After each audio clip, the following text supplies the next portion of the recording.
Hey everyone, welcome to Sunday Night Geekery number 126. And wow, we're getting old, but let's before we say hi to everyone on the panel, let's say hi to a couple of people in the chat. We'll switch things up. Normally we do the panel first, but let's say hi to Tim, FKH, Putin's cat.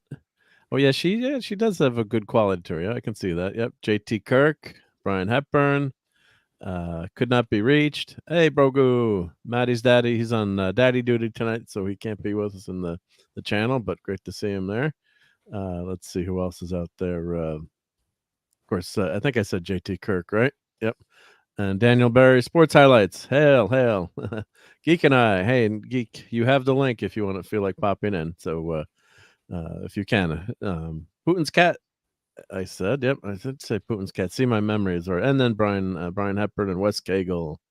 All right, so let's. Of course, Pat S hasn't. We haven't seen Pat S in a little bit, so let's start by saying hi to and welcoming the great Pat S. And where's my intro for Pat S? Here we go. It's because a droid don't pull people's arms out of their sockets when they lose.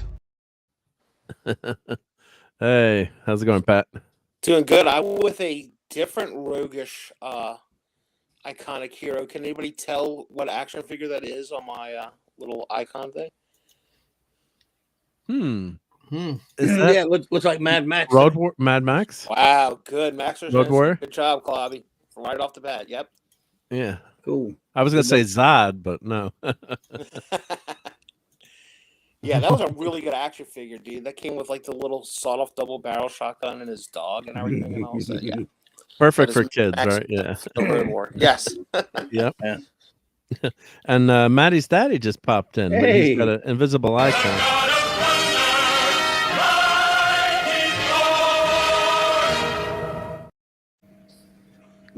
Hail, everybody. There was a What's up, bud? last-minute change, so I will be around for a little bit. Cool. Oh, good. Yep. Oh, Good to Hey, see you, Thor. Greetings, And, Dadman and Pat and Clobby and Marc D with a C. yeah, hey, bud. Thank you for being It's here. like the older days, bud. All five of us are here. That's kind of rare. Yeah, it's a Yay. fantastic five. Yeah. Nerds assemble. Oh, and Geek and I was watching the Billy Joel concert, which is on CBS tonight. So if you're a big Billy Joel fan, like I'm recording it actually, but I've got the VHS tape in the VCR. No, just tell Google TV, YouTube TV, save this show for me. But yeah, seen Billy Joel. Did you go SP Mark and write out a nice tag? Yeah, SP. Yeah, fast speed. So we you don't want the super long playing because it's bad quality on that VHS tape. But seen Billy Joel a number of times in concert, and yeah, he's amazing. And his new song is actually really good too. His new single was great, and yeah, just love him. And he played. I saw him in a small concert. Was it 2 years ago now? He played the Greenwich Town Party. That was really great too. So You can go anytime and see him you want, Mark. He's still in residency at the in New York, right? well, I think that he's going to stop doing the MSG concerts this summer. I think he's Okay. going to have a final concert. I don't know why, but I guess I mean he could he played 12 concerts in a row, and he's of course from this area, so super popular. I knew someone who would got to meet him on Long Island a bunch of times because out where he's with his boat and on the marina, and he loves the ocean. So that song Down Easter Alexa, a number of songs. Yep. Hail to Phantom. Let's see. Let's catch up on the chat. Oh, we got to introduce, of course, I guess this guy is here, right? Let's see. Nice. Ah! Went over that way. I God found damn it, Mark. Jeez. Let's see if that kills the monetization. That's okay. Hey, No, I don't think so. no, not Probably that not, by right? itself. No, Well, it shouldn't. Not for what a lot of the stuff that's out there.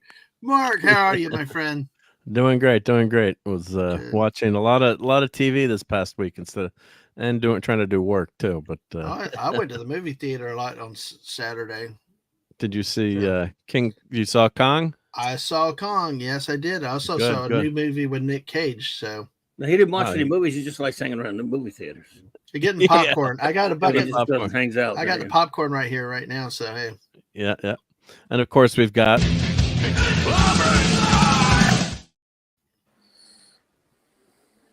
Yeah, whatever. I was I mean, waiting for the- I mean, was waiting no, for the yeah. rumble. I was waiting for the rumble. Yeah, whatever. Leave me alone, you Yancey Street bums. Yeah, the Claude Parrish. How's it going, Claude? As Snuff. Raquel says. Snuff. Snuff. And JT Kirk says MSG concerts will leave you hungry for tunes 45 minutes after you leave the concert. Yeah. wow. What are those You know old guys what? talking? I did 15 minutes of yard work today and then took a nap. Oh God, yeah. Had to cut the lawn today. It was horrible. Yeah. A lot of work.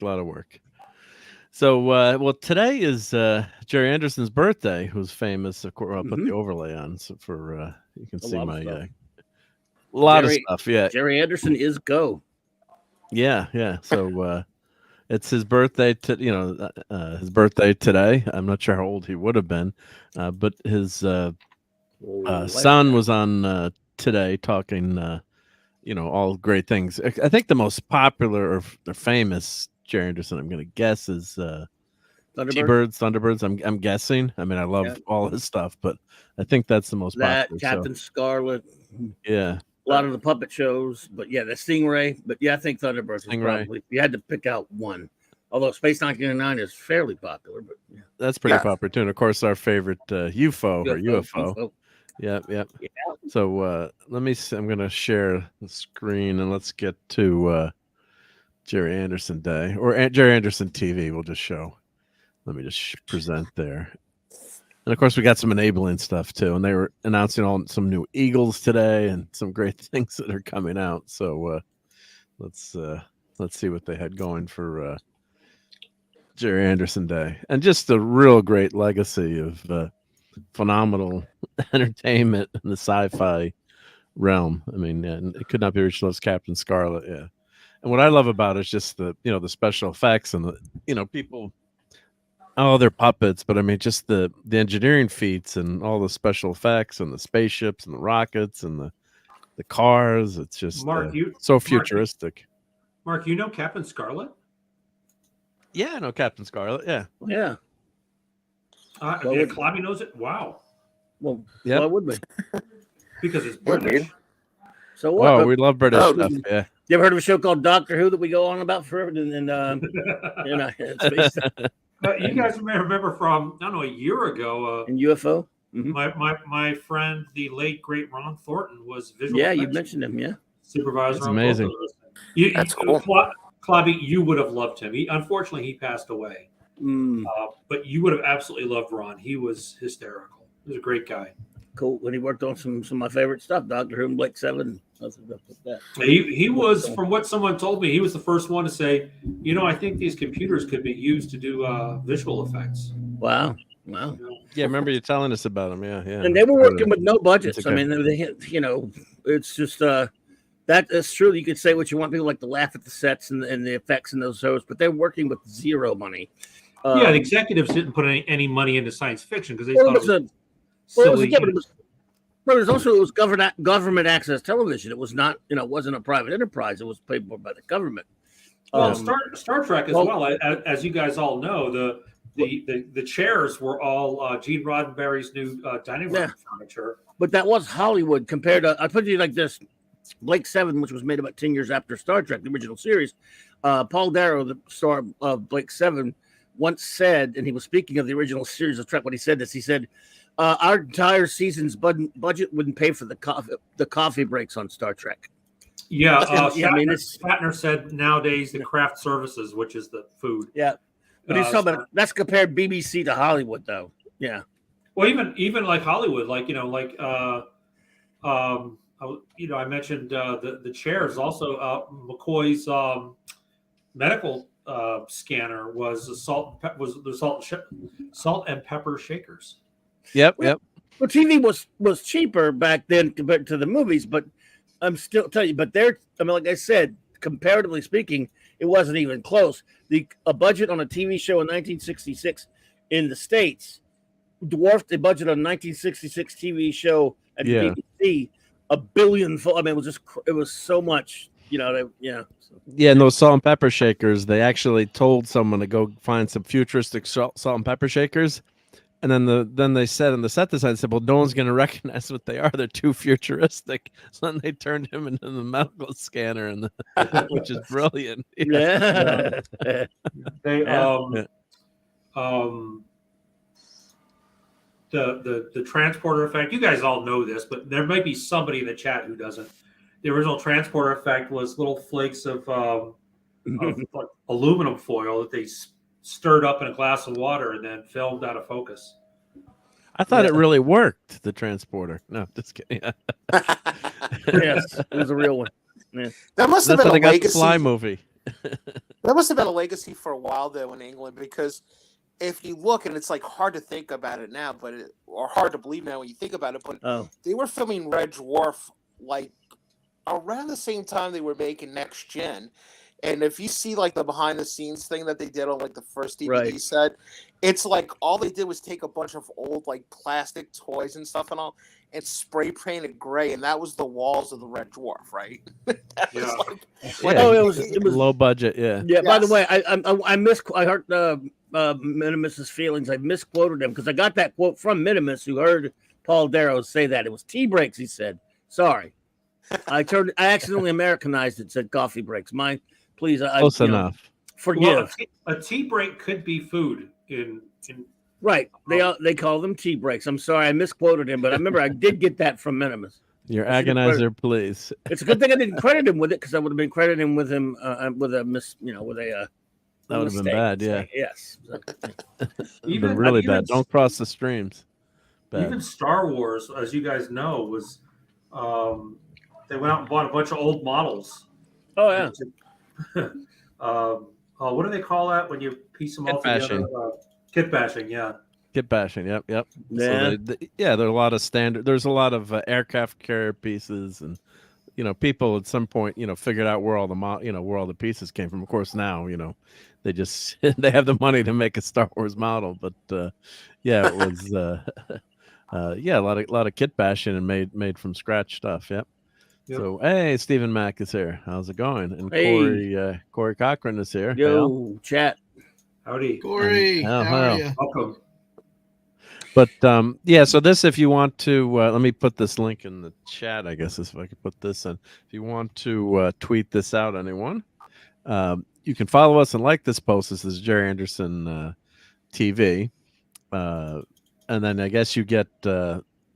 you could win a collector's bundle here with an eagle. It looks like some books, I'm guessing DVDs and audiobooks, and a Jerry Anderson Day 2024 T-shirt, which maybe I'll buy it if they have one. It's big enough for me.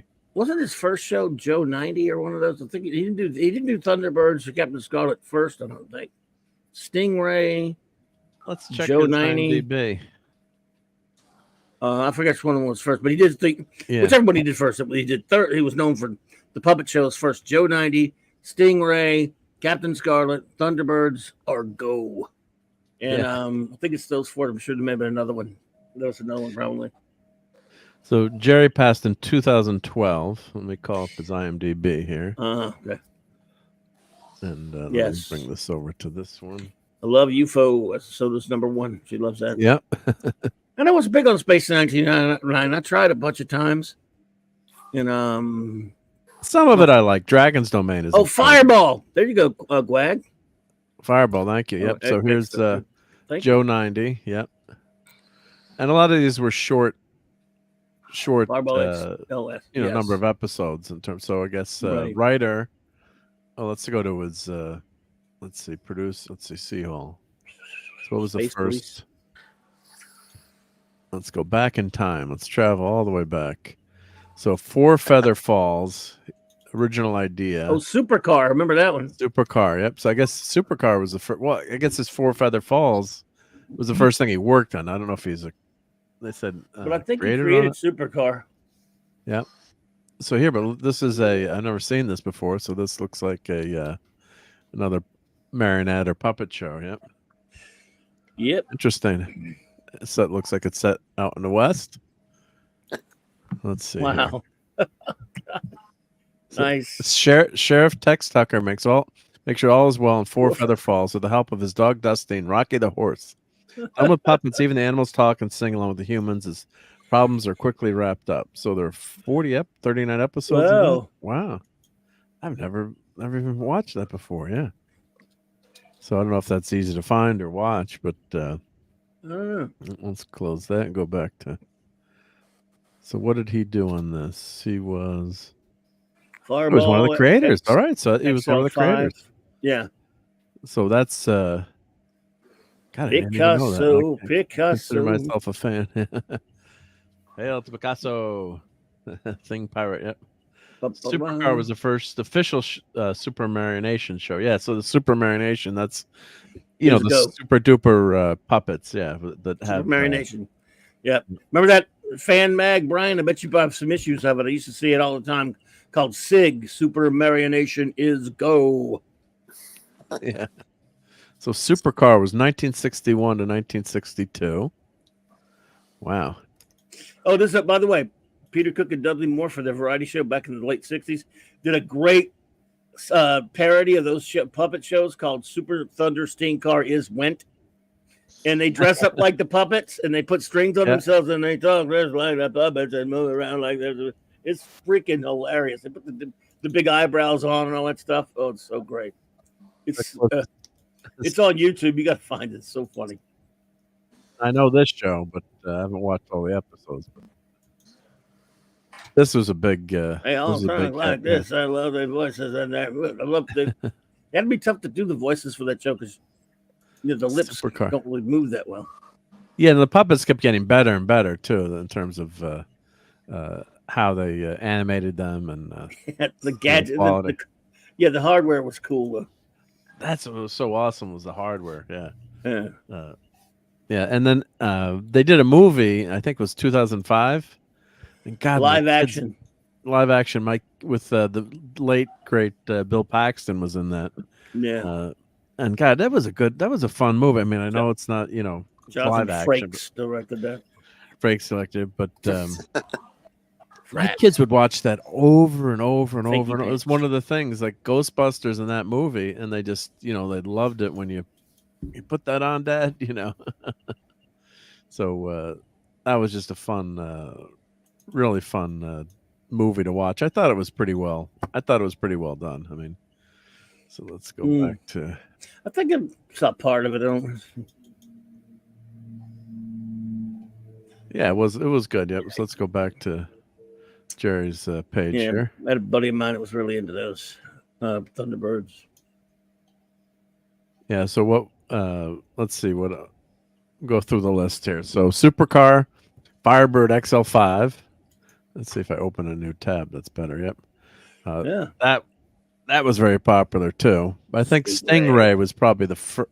I'm guessing like the first real huge hit. I'm sure Supercar was very popular, obviously.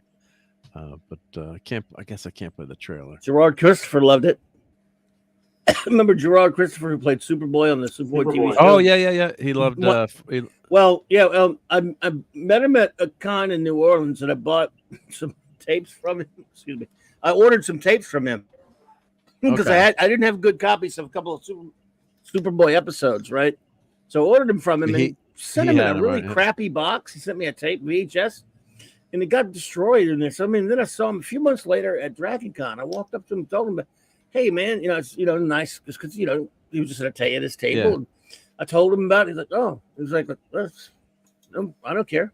They didn't say that. Superboy. Yeah, this is Superboy. Didn't do anything about it, but I'm like, okay, whatever. He goes, hey, man, have you seen anybody selling supercar here? I said, boy, I used to love that show. Mhm. He walked over. Okay. And he went and got him. A little bit later, when I passed by his table, he went and showed. He couldn't wait to show them to me. I'm like, look, man, Wow. I found some bootlegs of supercar. Well, Superboy, so I guess it makes sense. Right? Yeah. A little aggravated with him, to be honest, because he didn't do anything about my damn tape. But Yeah. What was I gonna do? You mean the Superboy? Yeah. Yeah, you probably give him some kryptonite. Tell him where to put that. Yeah. So Fireball, Fireball was. I remember this show being pretty popular. Yep. So it's Internet and Planetary Adventures and crew of World Space Patrol, spacecraft Fireball XL5, patrolling Sector 25 of the galaxy in the year 2062. That was black and white. Huh? Black and white. Yep. So it's a Star Trek show for kids, kind of, or Lost in Space, or but you could do these with these puppets. I mean, the special effects were just so phenomenal with the craftsmanship of these spaceships and all the set design. It's just phenomenal. So yeah, once again, I had that just great luck of living in a city here in New Orleans. We had WGNO 26, which was a true UHF station, and they played all these shows like back to back, and they would run throughout the year, right? But you had to get up at 6 o'clock in the morning, Monday through Friday, to see them. But I was such a TV geek nerd as a kid that I would actually get up and watch some of this stuff, tape some. I'd come home after football practice and watch it and stuff and everything. But I was just real lucky that I got to see all this stuff because Channel 26 was just so cheap. They would pretty much run anything, It's the same channel I learned about, like F Troop and, the Roy Rogers show and stuff. That's the kind of stuff they would have on. Yeah. Yep. GNO 26, which is now an 26 ABC affiliate. Yep. It's now Channel 8, right? Channel 8 is Fox now, buddy. That's Fox. That's right. Yeah, GNO became GNO is ABC. Yeah, about there is no UHF anymore, right? So, right or no? What's that? No, UHF went away. I think. Yeah. There's no UHF, but they are 26 still, right? Right. Yeah, I think they kept the channels. But they're ABC. Right. And like our last one is I got you. Kind of like Channel 38 was the UHF channel too, but it became like the CW for a while, and it was like yeah. Okay, I got you. That's what. And now it's just a generic kind of independent channel. Yeah. And I think it's like owned by like Channel 4 or something, because they'll show like other like the late reruns of the news and stuff and everything from Channel 4 and all. It's weird how they have it set up. Roger that. So I love Stingray. There's something I always love submarines. I mean, what's not to love, right? So yeah, just love that. So and I've always loved the technical aspect of these shows, and as a kid, you didn't say it, but it's like the vehicles are so cool. Always wanted to build things. Be an engineer, or so they were just so creative, and there's no CGI. So how are you going to do this back then, right? I mean, in terms of a budget, and of course you could do model work, but with live actors. But there's something about it just worked so well. I thought with this type of marination, they called it, with the marionettes, and then the just all the craft and the models that they build. It just, after a while, you forgot, as a kid, or you just forgot what you're watching. So yeah. So I just always really got into it and just loved it. So Brogu from our hometown there, Steve. Missing Bayard, huh? Missing Bayard. I can't imagine anybody missing Baton Rouge. I miss it. Do you? I miss it terribly. Oh, well, it misses you, but I don't miss it. It wasn't a bad town. I actually You don't live here. Well, you don't live here. So what Claudia's referring to, I think, in part, is after Katrina, a lot of really bad elements moved from New Orleans to Baton Rouge, and the crime rate skyrocketed. Oh, here we go. What? Well, I think they came back, dude, because the guys like that Pat S. We had to run them out of here. Pat S. came here and caused all kind of trouble. We just kicked them out. Kicked Pat S. out. Yeah. Houston. I did not get thrown out of Baton Rouge. I'm scared. Go home. Well, people ask me a lot with Claudia, why do you miss it here? What do you? But this is what I say about Baton Rouge. It's older, it's dirtier, it's more dangerous, but the smiles are genuine and the handshakes are warm. Yeah. The food has no equal, and neither do the women. There's history there, and there's character. And even though I will never live there again, I still think of Baton Rouge as home, and I love Baton Rouge. I'm mostly just goofing on it because it's boring. It's fine. It's got to be. It's fine. Steve gives this beautiful soliloquy, and Globby's like, who was in the same city? He's like, yeah, it's all right. I mean, yeah, it's fine. Yeah. it's not a nice place to visit, but I live here. Hey, I lived in New Orleans for a while too. Didn't like that either. Can't stand it. No, I thought you lived in Kenner. Well, in Metairie, Kenner, and then Metairie. That's a Metro New Orleans. That's Metairie, same as New Orleans, pretty much. Yes. Yeah, so wasn't big on that. Brogan from actual Baton Rouge, Louisiana? Yeah, I think he said BR, yeah. Yeah. Okay. Because, a lot of times people say that they could be Denham or Gonzales. Oh, he's the old Planet Houston now. Planet Houston. What the hell's a curl? Isn't it I thought that was like a comet with a northwest trajectory. How would I know? I was in high school at the time. Curl. Good. We're quoting Superman, the movie, for anybody in that case, Superman. Life. Superman 2 in that case, but yeah. Superman 2, yeah. The only thing I've got. The only thing I can, I'm almost afraid to contribute with this here because it's a classic show and all these things. But the extent of my exposure to marionettes, really, Team America World. Well, yeah, I love it. Yes, yeah. Love that movie. They might have been inspired by this, Dad, man. Dude, they were. If you want to talk about doing things with marionettes, I never thought possible. Well, anyway, but have you done that on Toxic Tuesday yet? By the way, I'm sorry. Yeah, we did that on Toxic Tuesday. That got demonetized really quickly. Oh, yeah, God. That might have been the one that got shut down. Remember, Nick had about 3 that they just blacked out in the middle. That one was close, but we were okay. Yep, yeah. Yep. Of course, it was just puppets, but yeah, you got to be careful. Yeah, but now, of course, this is Thunderbirds. So, Dabman, have you ever watched any Thunderbirds? No, I've heard about it. I've heard about it. Okay, it's one of those shows I think the missus has pretty the popular. DVDs. Yeah, I've heard all about it. Yeah. So, you got they're basically a rescue. It's kind of like Emergency in some ways. They're, they're out there and they're Voltron and they're ready to save the planet basically. So they've got all these different craft. They've got the different Thunderbirds. They got the rocket. They've got the plane, and they've got the submarine. So wherever there's an emergency, they can air, sea, and water, and land, and yeah. And they've got the villains. They got Virgil, the geeky scientist. Of course, it's in color. So yeah, what's the tagline for Thunderbirds here? Of course, everyone knows. Yeah, so the year 20. They are go, right? Yeah. And the year 2060. Yeah, the Tracy family run International Rescue, a top secret organization whose ongoing mission is to rescue people trapped in extraordinarily dangerous situations using the advanced Thunderbirds machines. And it gets a little James Bondian in some of the episodes too. So yes, they had the Countess thingy or whatever. And yeah. And Brogo, are you old enough to remember Fun Fair Park? Just curious. You gotta be old.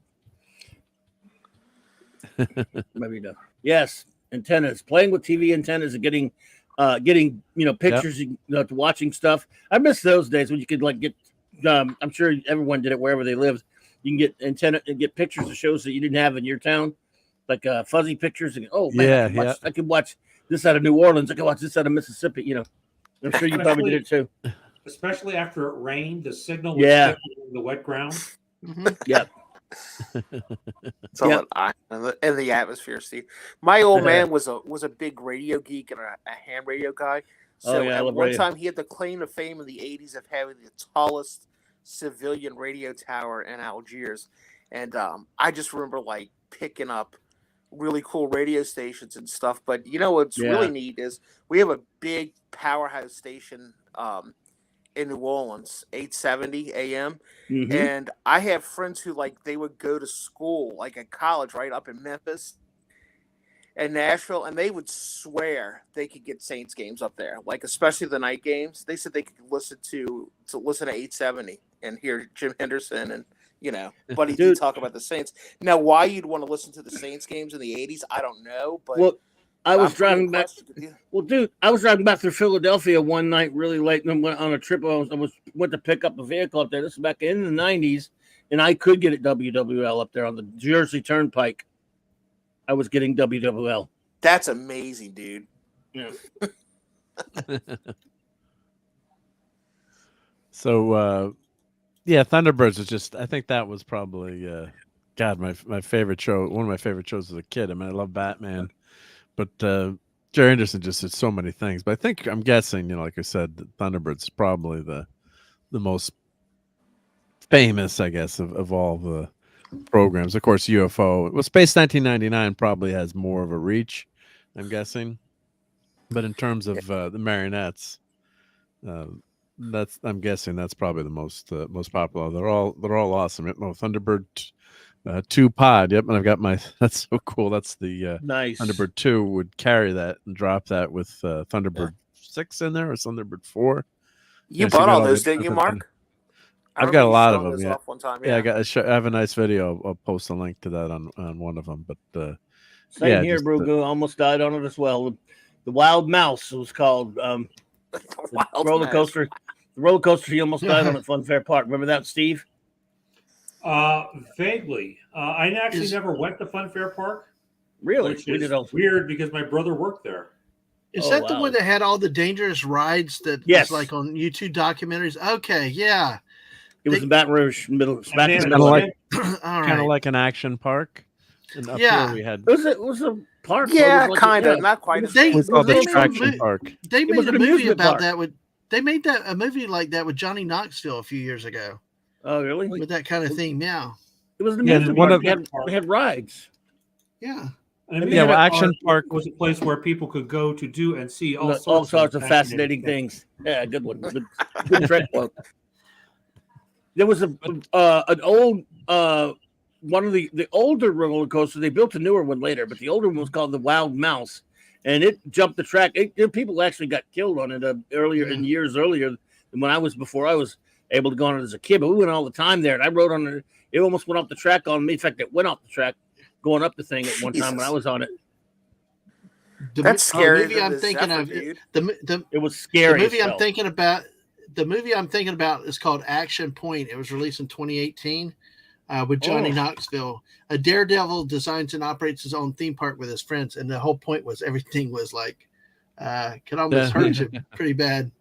But really? Action Park in New Jersey we called Attraction Park, but everyone was getting hurt there. And then our kids went there years later. They'd renamed it, and I hadn't realized that they called it something else. And they got stuck in one of those underwater, like you go underwater a couple of things, and a couple of the kids got stuck underwater. And I'm like, I didn't know they were going. So this was like, there's a documentary on this. So this one was like, they just like designed this stuff without engineers. And like, there's like a loop-to-loop water slide, and someone like really got hurt, I think, in this. It's just like, and they gave the guy like, here's $20 to go down, and see what happens. I mean, it's just insane. I mean, oh my God. They got pictures of Fun Fair Park online. Anyway, go ahead. But yeah, that's crazy. I've never heard of Action Park before. Yeah, so this is New Jersey. So they were called Attraction Park because everyone, and then if you watch the documentary on it, they would just had like the kids working there were just walking around with the antiseptic spray, just like spray your knee, it'll be better. But people died, I think, in the like they had a wave pool, and people unfortunately died in there. Well, so.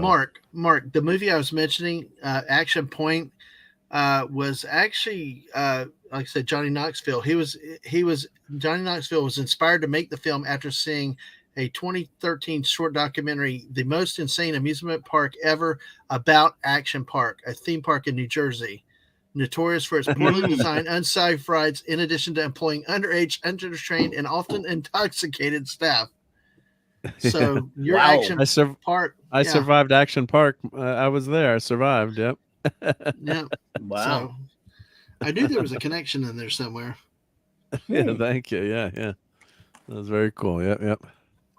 So that's yeah. And I guess Dadman and Pat S, you got to head out soon, or let me know. When Yeah, I gotta go. I'll bell now.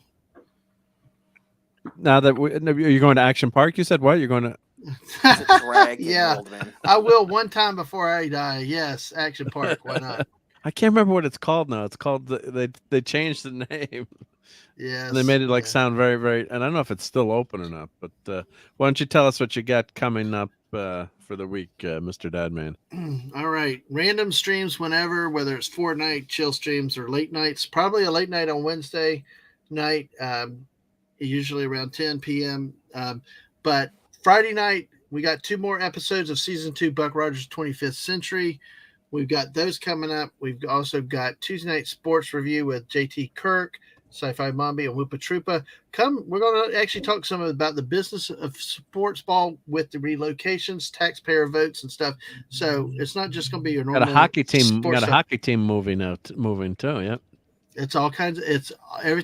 Nothing's what it used to be. But my highlight of the week. Tomorrow night at 10 p.m. Eastern.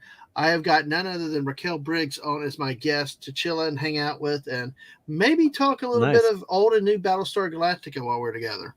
Oh, I know her. Awesome. Exactly. You've heard of her, yeah. Yeah. So if you haven't been to Dadman's channel, it's usually a lot of fun. Well, thank you. And Steve will make an appearance sometimes. So does Mark and Clobby. Right, yep. Yes. Exactly. But thanks for that shout out, Steve. It means a lot. So I appreciate it. All right. Well, I'm going to go ahead and take my chance to bail. Mark, Clobby. Okay. Steve, enjoy Action Park. Dude. Yeah. Have a good night, guys. All right. Bye. Take care, Dadman. Side of the missus. Will do. Let me put that. Dadman's leaving. I got to play his Where'd They Go and put his link in. His exit. Yep. So let me play that. Yep. Where'd they go? Right there. Oh, screw you. An Action Park is now Mountain Creek Water Park under new. Sounds boring. Pat, are you leaving as well?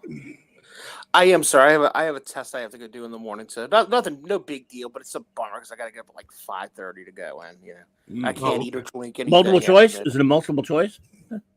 I wish. It involves a scope, so I. A periscope? Where's the periscope going? I don't know. But anyway, you guys know where to find me. We're Saturday. Either Pat didn't like my bad joke, or we lost it for a second. No, it's audio cut out. I was audio cut out. Yeah, I did. I blinked out for a second. I fricked. Yeah. So, but you probably didn't hear my I'm really always, bad joke. We're always hanging with Brandon on Saturday mornings and stuff and everything. And I'm always trying to hang in the chats with Nick sometime, either on Tuesdays or Friday nights with his stuff. And if dropped again. Oops. Yep. Sorry, Pat. What he meant to say was they were all the greatest guys ever in the world. Except those Louisiana dudes. Yeah. Those backwoods rednecks. All right, gang. Talk to y'all later. All right, buddy. You're good, buddy. Yep. Yeah, a lot of subspace interference. So here's Dadman's link. Sub to Latino Slant, Paulie, our buddy. Yeah. And where's the Mrs.'s link? I put the Mrs. Yeah, that's the more important one. I believe Paulie was in town in Vegas this week. Oh, for the big Vegas meetup that they all had there? Yeah. Oh, he went to that? Cool. I wish. Did you see anyone? You couldn't go? I mean, Paulie went. I knew you. I didn't figure you would go to that, but I had Maddie.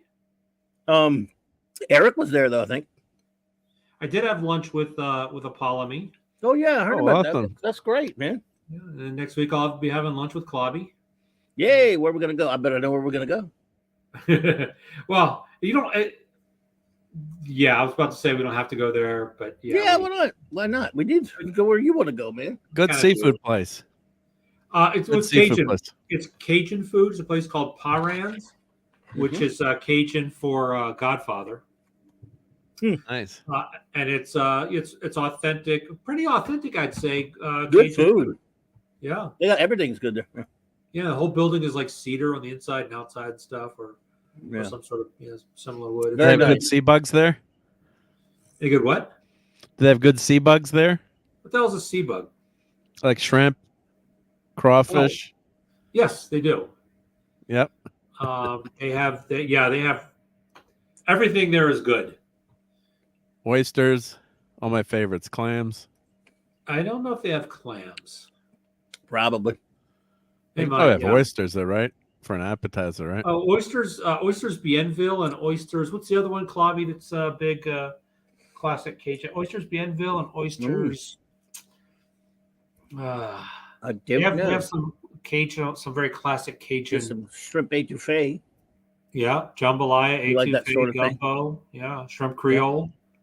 I love the food down there. Oh, so damn good. It was good stuff. Yeah. You know, being from, well, not originally, but I consider myself, a Louisianian because I lived there through all my formative stuff. First date, graduation, learn to drive, college, all that kind of stuff.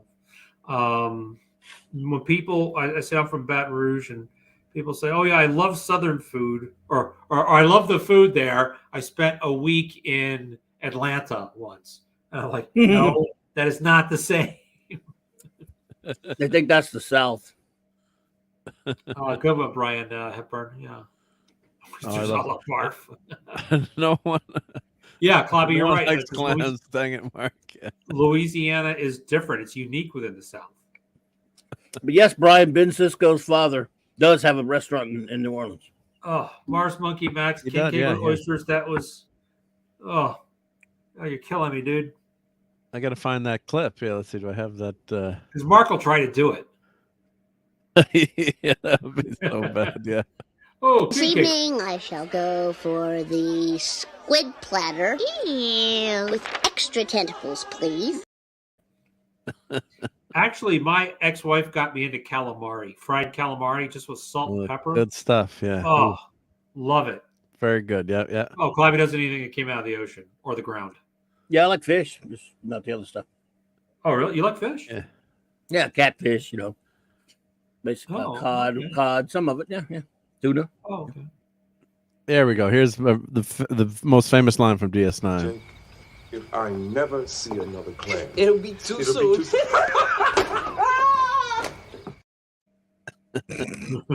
As soon as I heard that line, I'm like, that's being clipped. Yep. Oh, But we'll do some food. We'll do some foodery in a minute, but let's we'll segue back to Jerry for just a few more minutes. But yeah, so Thunderbirds is one of the all-time great, and I do have some good foodery pictures tonight. But Thunderbirds is one of my all-time favorite shows. They actually did bring it back on Amazon a few years ago, and then they had the Thunderbirds Are Go show in '66, Captain Scarlet, and the Mysterions. Another great show. Yes, Brogu, they still have Ralph and Kaku's here. Oh, that's another place I want to go. Yeah, they still have Don Seafood. Too. Don Seafood, yeah. So Captain Scarlet is 2016. He's all set in the future, which is so cool.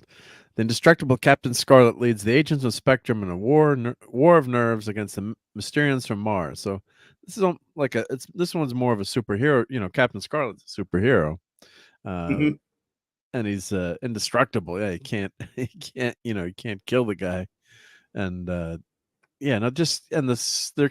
they always do different takes, with these marionettes, which is great too. So I'm sure they reuse some of the things. And during Jerry Anderson Day, they had 24-hour stream, and they had some great, really great pictures. It's always fun to see those behind the scenes photos too.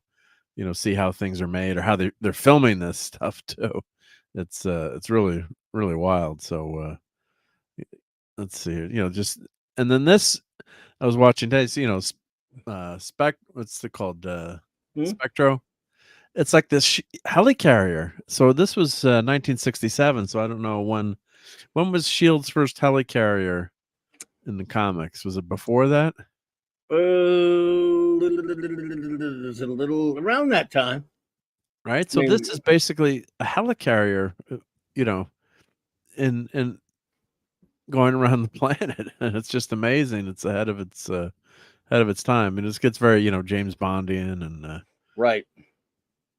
It's just so well done, and they took without the CGI, they took the time, to let the scenes develop. So one of the producers or directors, I'm not sure who was talking today, but he said, we let the scene breathe basically. And today with CGI, you've got just so many quick cuts and you can't follow. They were showing some of the avalanche work they did. I think it was in Captain Scarlet. It's all practical effects, but you could see what was happening just in your mind's eye. You forget what you're watching after a while, I think too.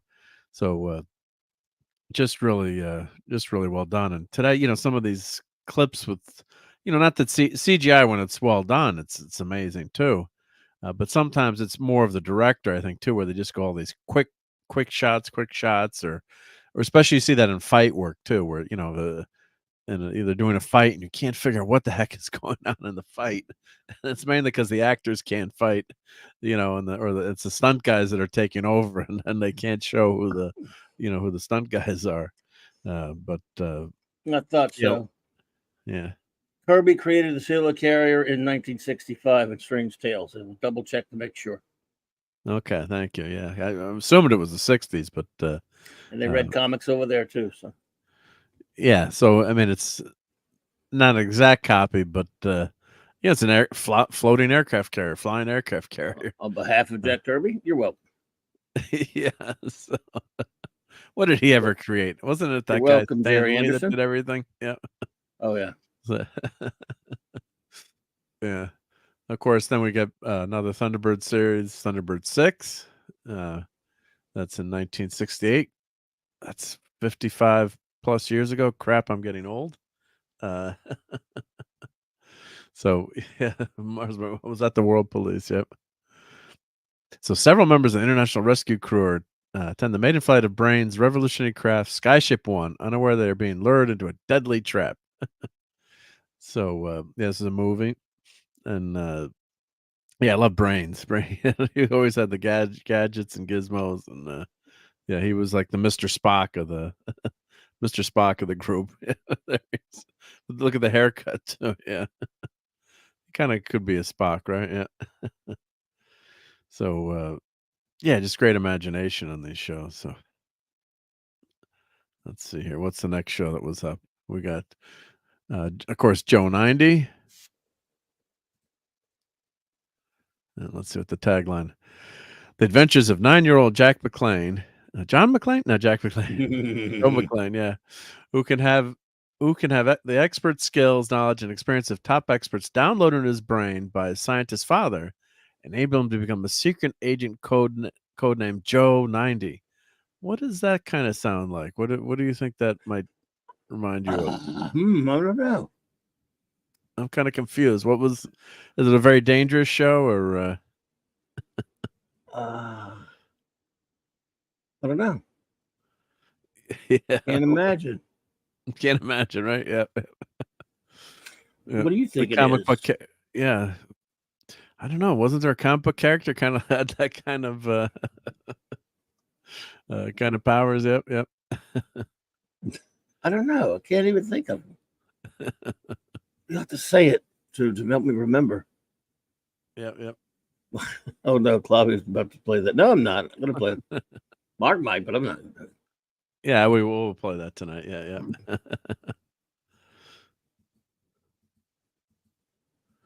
Cool. But no, that's a classic idea. Yeah, so special secret agent. So this is probably the most James Bond of all the shows. So, but that's pretty cool though. Yeah, so I've seen a little bit of one of these once, so I haven't ever watched it. You ever watched it? Or? Watched a few of them. Yeah. So he invented the Big Rat brain impulse. What do they call it? Brain impulse galvanoscope record and transfer. Right. Machine for copying knowledge and experiences. So what was the TV show that had the guy that there's a couple of shows that were similar. The guy lost his memory and woke up, and then he could gain the skills. The different skills sets that he found that he had, and one of them was a TV show that was one of your favorite TV shows. One that you always mention got canceled too soon. What show am I thinking? He could Skills of Others. Yeah, it was a TV show. I remember you telling me about where the guy. What was that? What was the TV show where the he was raised by no, The Pretender. The Pretender, yeah, The Pretender. But he didn't lose his memory. He was stolen as a kid. He was a genius little prodigy little kid, stolen as a very young child by this corporation called the Center. Okay. And they kept, they were putting through these things called simulations, which, like they could put him in any kind of scenario and he could figure out how to do something. So he had this ability to in other words, he was so smart, and he spent like 30 something years till he was a young adulthood, to his adulthood, that he could become a brain surgeon if he wanted to. And he did. In fact, in about a week or two, he could learn all what he needed to do, and he could do it. He could conduct a symphony. He could do even the most difficult, a fighter pilot, and he did all these things. He just, all he needed like a little bit of time to study it, and he could do it, all of it. Called The Pretender. Yeah, The Pretender. That's what I was thinking of. Yeah. Boy, it was such a good show. Yeah, well, that's 4 years. Not the exact idea, but some similarities, I guess. Yeah, but this show I don't think was that popular. I think Joe 90 did that well, unfortunately. Yeah, I don't think it was as popular. Yeah. So let's see what was on the next on our. Might as well finish going through all the Jerry Anderson stuff. Of course, Sylvie Anderson too was a great contributor and co-creator a lot of these shows. So yes, she worked with him on a lot of stuff. Yeah. So let's see here. There's quite a few, but let's we won't do every one, of course, but let's get to. Of course, we've got after Joe 90. Let's see. So Journey to the Far Side of the Sun. Now that's a live action movie. That's the movie he did. Yes. Yeah. So that one we got a review on the Clubhouse at one point. It's one of our special features. So yes, that'd be cool. So just great tech there, great special effects. So I think I'm guessing this is first live action. So it says the European Space Exploration Council sends 2 astronauts to explore a planet similar to Earth, but located on the opposite side of the sun. So it's like a counter Earth 2. It's exactly Earth 2. I don't know if they found what's Batman called on Earth 2? Batman. Batman. Oh no, I'm thinking of Batman. What was the other Batman? Al Zara? What's the? Oh, that's he's not from Kingdom Come. Kingdom. Oh, okay, no, he's not. He's called Ibn al-Zafash as Batman. He's actually Damien. Oh, he's Damien. Okay, goes up to him. So, Journey to the Far Side of the Sun. So then they find another Earth that's never can be seen because it's the way the orbit of the planets go. Yeah. They also made a TV movie called Earth 2, actually, with Glenn Corbett. Okay. Where he was on it was from a parallel, like a different Earth too, a different also Earth, I should say. But yes, he did make Journey to the Far Side of the Sun, which I may have watched a long time ago. I can't remember. Joe Dog, what's up, dude? Hey, Joe Dog. So of course we've got the Secret Service. Let me close some of these here. That's Puppets too. That only lasted 13 episodes. Secret Agents for Bishop. Puppets were big for a while there, man. Looks like. Yeah, that was big. Yeah, filmed in Supermarination. Yep. Well, I guess it was probably, if you think of it for the time, it was probably more cost effective. It was probably cheaper than doing animation because the BBC couldn't afford to do that much animation. Animation was expensive, always has been. Yeah. And it would appear to me, relatively speaking, like we had obviously in America there was a lot of animation. How many British cartoons do you hear of until like maybe around the late 70s and stuff? There's some, but you always hear about puppet shows, various for claymation. Even there were some claymation shows, Supermarination. But really, how many? I mean, there was some. Unless there was none or anything. I mean, first, this wasn't the first, but the only British show, a cartoon that I remember that I actually love. I think I can remember like a handful. Danger Mouse, which I loved. Yeah, and that was in the something like the late 70s or something. I think there was a couple other Banana Man. Remember him?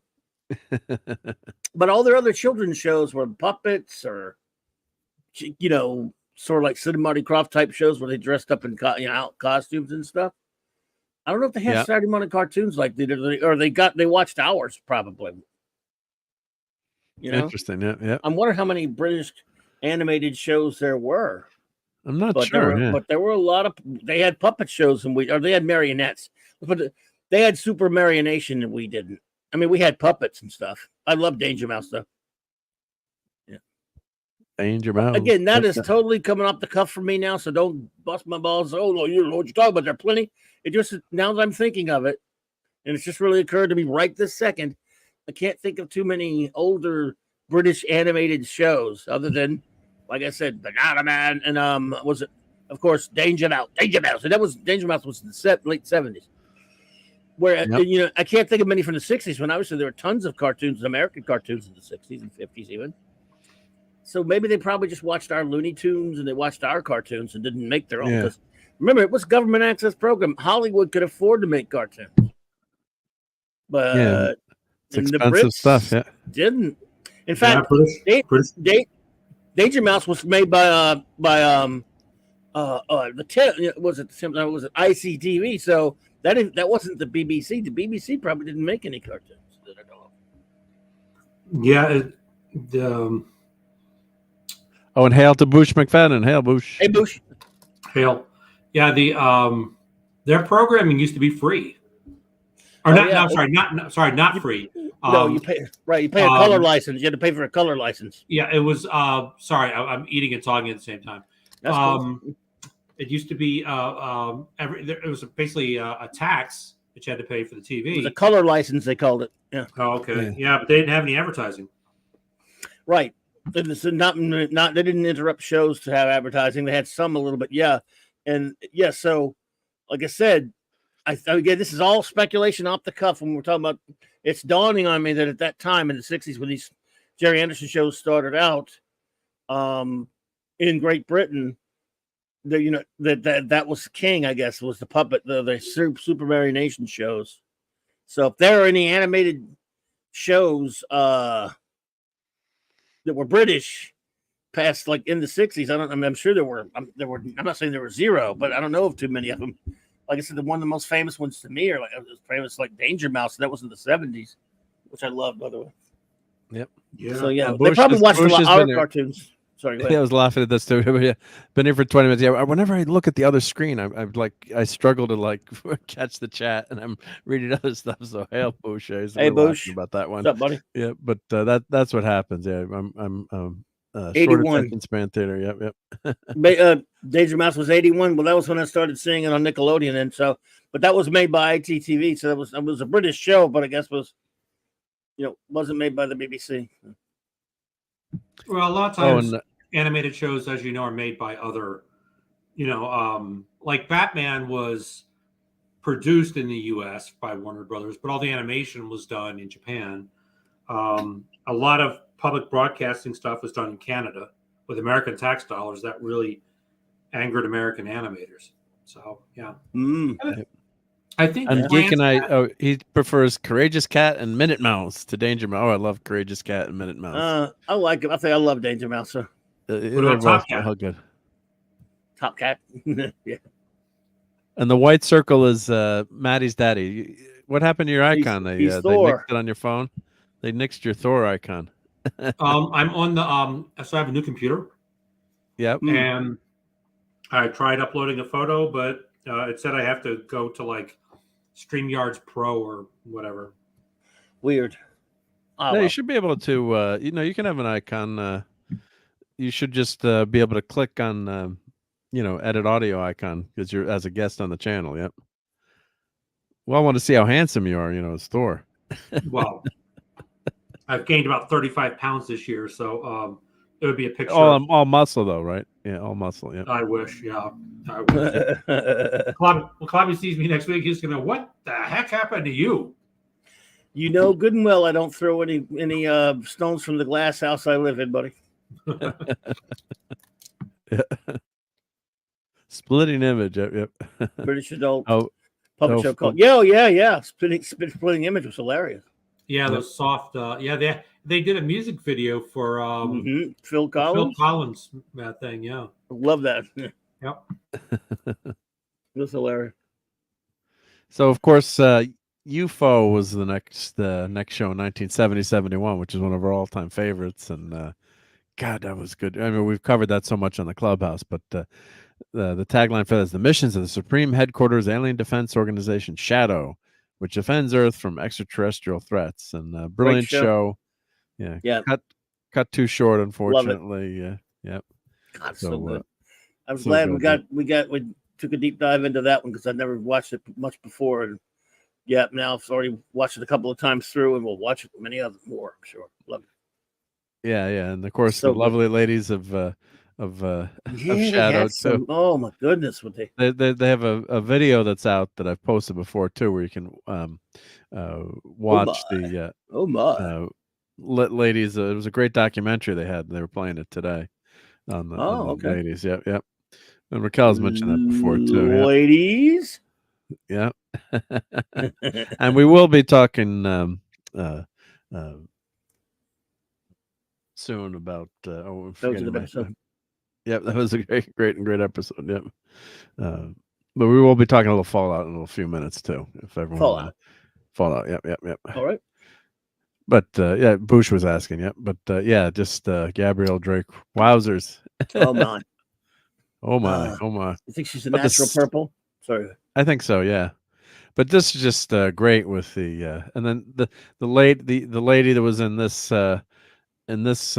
filming this, she said, well, they're not going to get my you're not going to go get my face on this one. And she realized they're just filming her walking in, and she's like, she was laughing about it. She's like, oh, I just love it's flattering to I'm in all the episodes. Yeah, she was being interviewed and laughing about it. So that lady from 1960s, 69, you can't beat them. And I love that lavender car.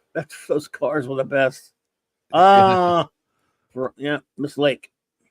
Yeah, and the purple shirt that she wears in this episode was actually her shirt that she wore to an audition. So they asked her to bring it back, and I guess she said that I don't know if the picture is up here, but there's a picture of her with that shirt, and that's the most popular, the requested photo of her to get an autograph of. Yep. Oh. So this is from the documentary. This photo, with her walking into the right. Nice. Ashley Bro, walking as they interviewed her. Yep. She's my favorite right here. Yep. But I mean, the show had such great, futuristic themes, and you never got a resolution, unfortunately, with this, getting a cut. Cut short. Cut short. Yeah. Oh, man, the idiots at ITC. Yeah. Well, it became Space 1999. Well, they scrapped this to do Space 1999. Yeah, but they used some of the some of the so much ideas, better. Yeah. Robert Meyer Burnett bought the Interceptor. The Interceptor. Oh, that's cool. He was showing it yesterday in one of his streams. Oh, really? Yeah. Nice. I got to 3D print this sucker. I got to get someone was doing one on. You can buy it for like $25-$30. I got to print this sucker. Yep. And of course, Jerry will do enabling too. Jerry Anderson website, they've got a lot of this stuff for sale. There's a lot of this stuff for sale. Some of it's not cheap, but very well done. Yep. Nice. So we got UFO, one of our favorites. Go watch our Clubhouse reviews. Then you got Space 1999. Just another not great TV series, but some great episodes. The episode Dragon's Domain. God, that scared the bejesus out of me for years. I mean, just killed me. Yeah, my mom was like, "Why are you having nightmares?" And my sister and I watched it. I think it was a horror show more than science fiction. Yeah. Yeah. And the idea is ridiculous. You know, the moon gets the moon gets blasted out of orbit and flies at warp speed to the universe. Yeah. And of course, the Earth would be destroyed without the moon. I mean, because they don't really tell you one way or the other, but you assume that it should have been.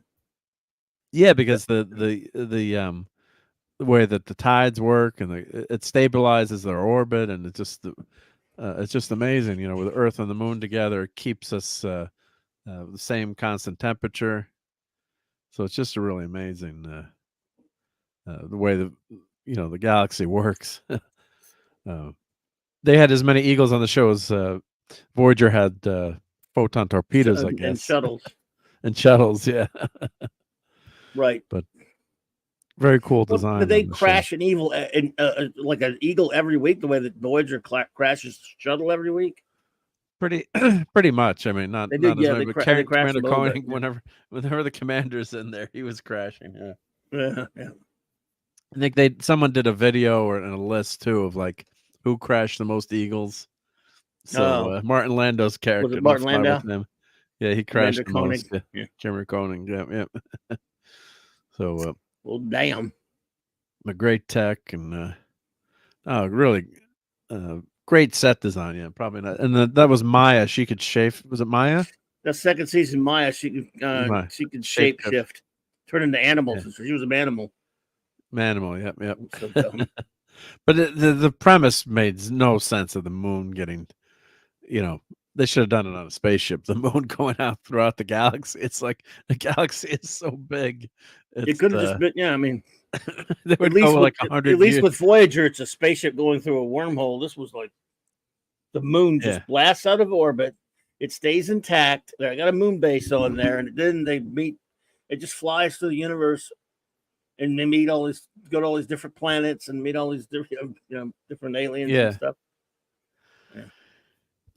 Just crazy, but some good episodes. And could not be reached. Right. Yeah, Dragon's Domain is horrific. Yes, there was a monster in there that would actually like suck you into it with kind of like Sigmund the Sea Monster with a lot of tentacles, and it would suck you in and spit you out as a charred corpse a few seconds later. Yes, God, it was scary. So. That was just really, especially that you watch it today, the special effects aren't, as scary, obviously, and you're watching a 55-inch TV, but you watch it on like a little black and white TV. I mean, it has a much different impact. I mean, on that small TV screen, when it's not blown up and, it's a little blurrier, so it shows up better too. I mean, they're filming for the technology at the time too, so you didn't have 4K TVs, so you didn't worry about certain things or details. Not that they would, it just didn't matter right at the time. So, but just that episode scared the crud out of it. Yep. And Stephen Mike said I had the die cast of the eagle, one of my favorite toys. Yeah, the eagles. I bought one of the. Just bought it. Well, I bought it a few years ago. Finally got a die-cast eagle. My friend had one of the big ones as a kid. One of the toys. And his mom threw it out a few years ago. It's like, no, throw it out, Mom. That's what happens with stuff, right? It gets thrown away. The Loving Catherine Shell. Yep. Although I didn't like some of the makeup they had her wearing with the. She was in City of Death, the classic Tom Baker Doctor Who episode written by Douglas Adams. Great stuff. Yep. So we've got UFO. We've got The Investigator. That's a movie, I think. Invasion UFO. That must be. Is that another movie? I remember Jerry Anderson gave an interview it was back in 1993. It was the 30th anniversary Doctor Who special that they did. And he was interviewed talking about Doctor Who, and he said, he was being nice, because even though he was a colleague, he didn't make Doctor Who, but he was talking about how he said, but it always disappointed me. My son, instead of being a fan of my stuff, was a Doctor Who fan instead of my stuff. That's awesome. Yeah. So you've got Moon. Oh, did they work on? Oh, he's got an uncredited work on the screenplay for Moonraker. Wow. Okay, interesting. Wow. This is Jerry Anderson. Yep. Incredible Voyager Stingray, Cosmic Princess, Journey Through the Black Sun. That's a TV movie. Terrorhawks, very cool. Yeah. 3 episodes there. Terrorhawks, Space Police TV movie, 86. Space Precinct, 25 remember that. episodes. Yeah. Let's check out a couple pictures from that one. Let me switch to that. Yeah. I only saw like a few of them. Had Ted Shackelford was on it. I remember when that was in syndication. It was like a syndicated. It wasn't a network, right? Yeah. Remember in the 80s, all those and 90s, they had all those syndicated shows, like they would run late night and stuff. Yep. Well, that's how Star Trek was syndicated back then. TNG. Yeah. Star Trek Next Generation. It wasn't. What was War of the Worlds, Tales from the Dark Side, the Hercules show, and Hercules, the Xena. Yeah, all those syndicated series. Alien Nation. That was on Fox. I think that was Fox Alien Nation. Okay, sure. That didn't go independent. Okay, yeah. It was a major network. Yep. I thought so. No, could be wrong. Yep. No, I could be. I'm not betting on my memory on that one, but I think that was on network. You're right. Yeah, I think that was a Fox show. Yeah. I think that was a Fox show. Yeah, but anyway, sometimes what shows would go like Baywatch famously went from NBC to syndication, became the most popular TV show at the time. Yeah. So and then there was Baywatch Nights. Don't forget that. Yeah, Baywatch Nights, classic show. God, that was much better than Night Stalker. When David Hasselhoff versus the vampires, yeah. So it was, I don't know how long that lasted, but that was. We would watch the. I think it lasted 2 or 3 seasons actually. Buddy of mine, he would stop by when we would out to do. We would watch. We would just turn it on and just watch the opening to laugh at the opening of it, and just not even watch the show. So he was David Hasselhoff from Baywatch, who was always actually on Baywatch. He did some pretty silly stuff too. Like he was they decided out of nowhere to make him like he was some kind of next badass Navy SEAL or something, ex-SEAL. So he would be able to kick bad guys' ass and all this stuff on some episodes, not just be a what you would call it, a lifeguard. Lifeguard, right? It wasn't a cop, or like they called him a cop. Yeah, it was like a former Navy SEAL or something, I think. But then they watched Nights. He would like meet monsters and shit.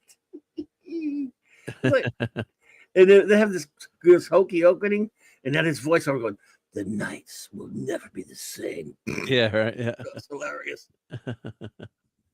Yes, sir. Yeah. So it looks like Steve has got to hang out. Looking to run, man. Oh no, Steve's got to head out. Sorry, Steve. Damn, Steve. Sorry about that, man. Yeah, it's just I hate April. My taxes April got rejected.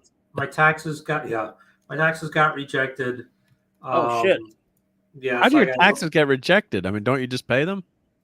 I struggle with this every year. I do TurboTax, and every year it says, well, since the first year there was some problem and I had to mail it in, and then every year they say after I file it, it comes back from the IRS saying, because you didn't e-file last year, you can't e-file this year. It's the stupidest thing of stupidity. And so tomorrow is my birthday. That's right. I forgot about that, man. Birthday. I always forget that you're on Death and Taxes Day. Yes, yeah. It's the day the Titanic died. The Titanic sank. Right. The day Lincoln died. Wow. Figures of the tax day then. Yeah, so that tells you how my luck has been, ever Damn, since, dude, so. Sorry. Yeah, so the car registration is due, and taxes, and now I also have to start packing for because my niece is getting married in New Orleans in a week. Oh yeah, so that's the event. You're gonna be how long? You gonna be in town for a few days? 5, 6 days? I'm flying in Tuesday. We're coming in from the. I made this joke already. Coming in from the west. We're bombing the storage depots at Daiquiri. We're coming in from the north, below the radar. When are you coming back? When? I'll tell you that's classified. That's classified. Airplane reference, everyone. Airplane, yes. I will be there Tuesday. Probably come to Baton Rouge, and everybody's working either on Wednesday or Thursday, maybe Friday. I'm not sure. Depending on, I'm waiting to hear from various people from the old Kung Fu days. And then the wedding is Saturday, and I'm flying back out Sunday. Oh well, it's at least not too bad. I mean, you're gonna be staying with the brother and sister-in-law and stuff. Yep, and I'm bringing the cutest girl in Vegas with me. All right. So, And bring her to have some fun, show her some stuff. Dude, I'll make time one of those days you're in town to go to lunch, bro. You know that. Time cannot be made. Time is constant. I'm sorry, that was. Yeah, definitely. Maddie and I will give you a shout, and I thought we'd go for a hamburger, whatever you want to do. Oh, I know where we can get a good hamburger, but you don't want that. You probably get those in bagels. Yeah, I was just giving you a chance to say I like pig very much, Lowe's. I do. Well, actually, no, I like mine well done. So. Yeah, but so yeah, happy tax day, everybody. And happy birthday, Steve. That's not possible. That's an impossibility. Happy tax day. Have a great birthday anyway, though, bro. Well, I'm at the point now where I can't have. I'm so old. There are no happy birthdays, and then it's so you start off when you're young. It's happy birthdays. Then you get to the point where you're my age, and it's like, no birthdays. You're another year. 45 is not old. And then thank Come you. on, yeah. Eventually, I realized. Eventually, you'll come to a point where birthdays will be happy again. You're like, I made it another year. Yeah, you're like, wow, one more. Just didn't die. Yeah, didn't think I could do it, did you? One more. How about that? A lot of people from my life are gone from high school and jobs. When I worked at the Segan 10, there's 3 or 4 5 people that passed away there. Wow. Yeah, friends. Yeah. Chris Nugent. Yeah. Long time ago, 07.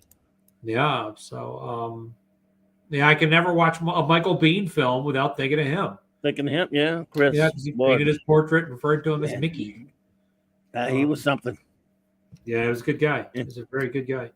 So, well, it was that's a complicated one there, but we'll talk about him when I see him. Yeah, complicated fellow. Yeah, definitely. So, Mark, thank you again for having me. It was great to have you on, and say hi to Maddie, and happy birthday tomorrow. I hope you get your taxes paid, and good luck, brother. Just get that straightened out, because you should be able to e-file. That doesn't make sense, but I had this every year. I file it, and then an hour later, it's a success. And an hour later, your tax return was rejected by the IRS, so I got to open it up. God. It probably happens to everybody who happens to have a birthday on that day. For some reason, I don't know. I don't know. Oh, it'd be nice.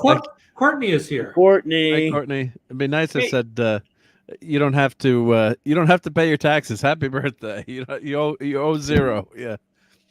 Oh, and well, Courtney is going to take my place, so you guys will have. We're lucky guys here. Yep. Yeah. Things are going to take a step up. So. See you next week, bro. Just good looking forward to it, man. Just have a good, safe trip here. Thank you, and have a good week, everybody, and have a good weekend and all that stuff. Happy birthday. Thank you very much. Bye, everybody. Bye, bud. The Great Thor. Yeah, let's play. Where did it go? Did you lose it?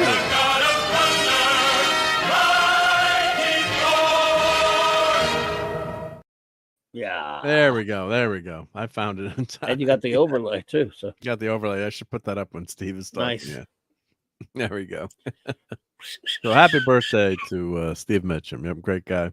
Oh yeah, the real tragedy in my life is that my son Jamie is adoptive, and 1960. Yeah. I remember that interview. The quotes, yeah. I remember that interview on the Doctor Who 30th anniversary documentary they did.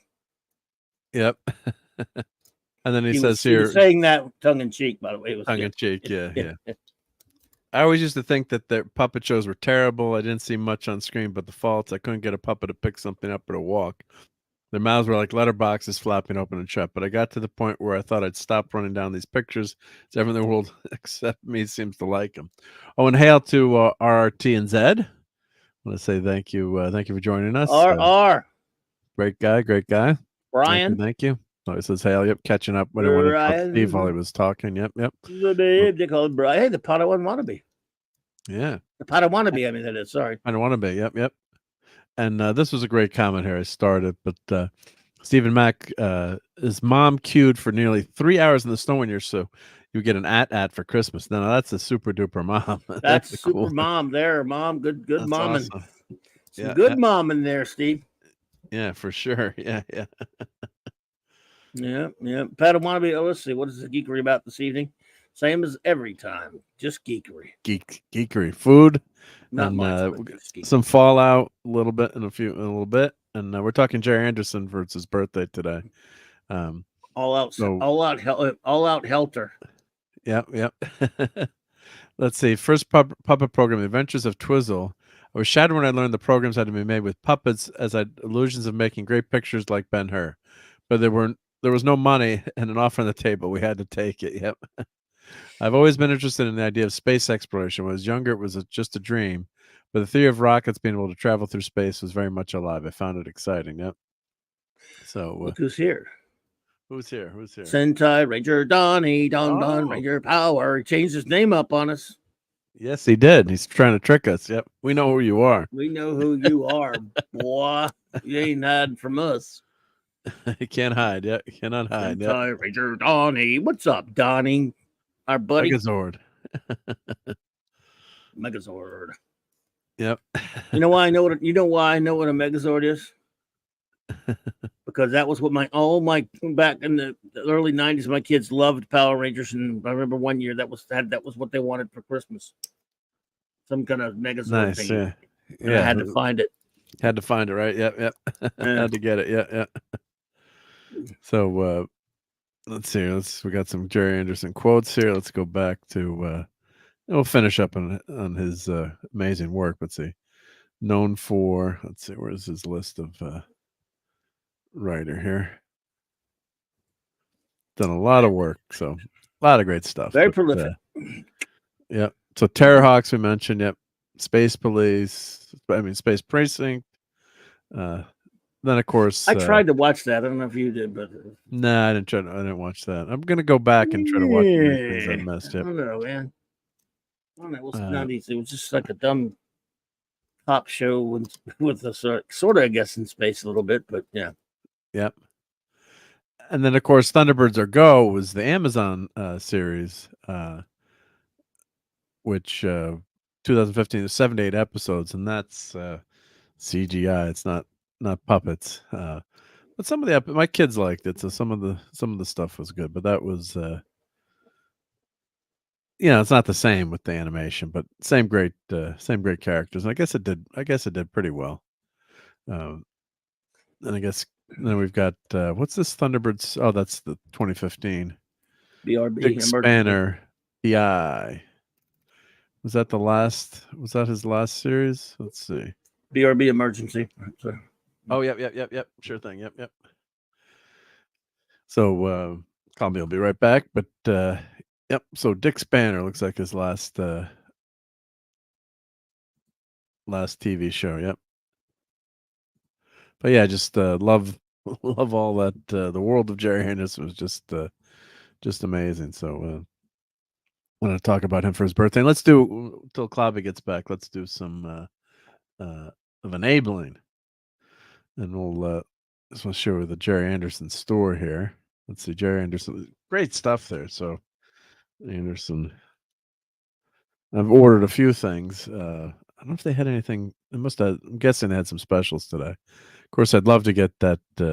Love to get a T-shirt. Of course, the stuff is shipping from across the pond, but they did the 12-hour broadcast today. So here, let me put that. I don't want to play it. Let's see, but so download the full schedule, and let me put do they have the link? Let's go to YouTube. Let's pause that. So I don't want to play it because I'll get copyrighted. But let's put the link in so everyone can watch this. So this is the 12-hour broadcast. Let me put on the main link here. So Jerry Anderson Day, I think they split it up into two. I think the limit on YouTube's is 12 hours. I think they split it up into two 12-hour broadcasts. So that's the link there. So everyone, I'm going to like it. So everyone go check that out. And like this comment here, it's difficult to describe the impact the Thunderbirds had on me.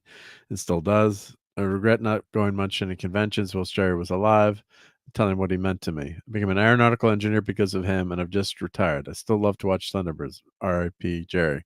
So you get a lot of stories like that where, shows like this were great inspiration. Yep. Oh, they closed out their main U.S. shop. Glad I bought from them when they still had the merch shipping local. Yeah, I wish I bought more of that stuff too when it was local. Yeah, you got to pay for the shipping, but some of the stuff it's really worth it. It's just so well done. So let's see if we go to the shop here. Just then, so you can get Stingray 60, Terrahawks, and Blu-ray. So now they're coming out with this episodes on Blu-ray, which is great. Or Jerry Anderson Day. Let's see. Do they have a big enough shirt for me? Oh, well, they go up to 5XL. So that should work, right? Yep. Should be good with that. Yep. So that's very cool. So how much? That's 20 pounds. So roughly $20, maybe a little bit, $25 maybe. I think depending on the exchange rate. But the big thing is the shipping. So I did order the UFO comic books, the set from on UFO, and the shipping wasn't that bad. It was like 15 or $20. But yeah, like this die-cast limited Thunderbird 2. Oh, it's so cool. Sold out, of course. But some really great toys and great stuff. Yep. I think the guy said he was an aeronautical engineer. That dropping into the chat there. That comment that I read from someone on YouTube. Yep. But let's see what else they have for sale here. Joe 90 badges. Yep. Collectible pin badges. Yep. Let's see what else is going on here. Yep. Stingray diecast sold out, of course. But just I love these ship designs. Yep. Oh, and you can get, that's what they were talking about today. This limited bundle, Space 1999, Eagles collectible bundle. Oh, I'm oh, Putin says wrong person. Me, okay. Yeah, mechanical. Yep. Hey, Stephen Ernst said I get a kick out of Terrahawks, even though it's clearly made more for children. Yep. So yeah, it's just a lot of just reminiscing, great about these old shows, and just love them. Yep. Why does Batman wear only dark colors? He doesn't want to get shot. He's Batman doesn't want to get shot. Right? Yeah. Yeah. Well, hopefully they won't hit Robin too, though. Yep. And Brian says that Stingray diecast is awesome. Yeah. So I guess you get 2 ships for 200 pounds. Ain't bad. I mean, but look how gorgeous these are. Yes. They're talking about these, and there's something cool about the Eagles. It's like the Jeep of space, right? It just looks utilitarian, just something that you can use to fix anything, do anything. They even had interceptor versions of these, fighter craft, but just a timeless design, and it's just that grid on there is so cool. It's just so well done. Yep. Oh, hey, Courtney's here. Hey, Courtney. Let's see if Courtney's audio starts working. I'm guessing Courtney. I'm gonna guess she hasn't watched Space 1999, but I should never prejudge though. Let's see if she's on mute, so I'm sure she's trying to get her audio to work. Yep. Yeah, here's the Stingray. Sold out already. Yeah, that's so cool. Yep. Oh. And you can see there's got to, I don't know how many of these they made, but there's definite interest where it's selling out. So let's see. Let's do the main view here. There we go. Yep. Very cool. Always love submarines. Yep. And Lisa's here. Yep. Hey, Lisa. Hey, Courtney. So Courtney's trying to get her audio to work, I think. Ooh. We'll see. Can you hear me now? Now we can hear you. Yeah. Yes. Okay, good. That was such a battle. I pulled over to get set up, and then the other headphones, the dongle thing. I just learned that word, by the way. I didn't have it for them to go into my phone. So Now you're how's dongled everyone up. doing? Yeah. Doing great. Yeah. Oh, and Lisa's Hail here. to So the chat. Got to put Lisa's emoticon in the avatar in the chat. There we go. Supergirl's got her own her own icon here. Yay. Yeah. So we're just doing some enabling on some of the great Jerry Anderson collectibles they have for sale. And you can never get never get enough of this stuff. So really great great spot on the so shop by product. Let's see, UFO. That's what they have by shop by show. Yep. So I bought these. Let's see if they've got the book still up here that I bought. Yeah, the comic anthology. I bought these, and the shipping wasn't that bad. They had them on sale. Oh, you got those books? The big. I got those books. Yeah, these Wow. books are great. Yeah, so good. Yep. So all the UFO comics. I haven't read it yet, of course, but just all the UFO comic strips, and the shipping wasn't. You know, it was expensive, but it wasn't. Relatively speaking, it wasn't too bad. Maybe books get a better rate, or I'm not sure. But I'm glad I was able to pick those up. So they got the soundtrack. And I heard they were coming out with another technical manual for another. I don't know if it was UFO or a different show. They were doing technical manual, so they had a lot of news today. Yep. So Argentine that says autocorrect walks in a bar and Batman says, "Why the log fence?" Report 6.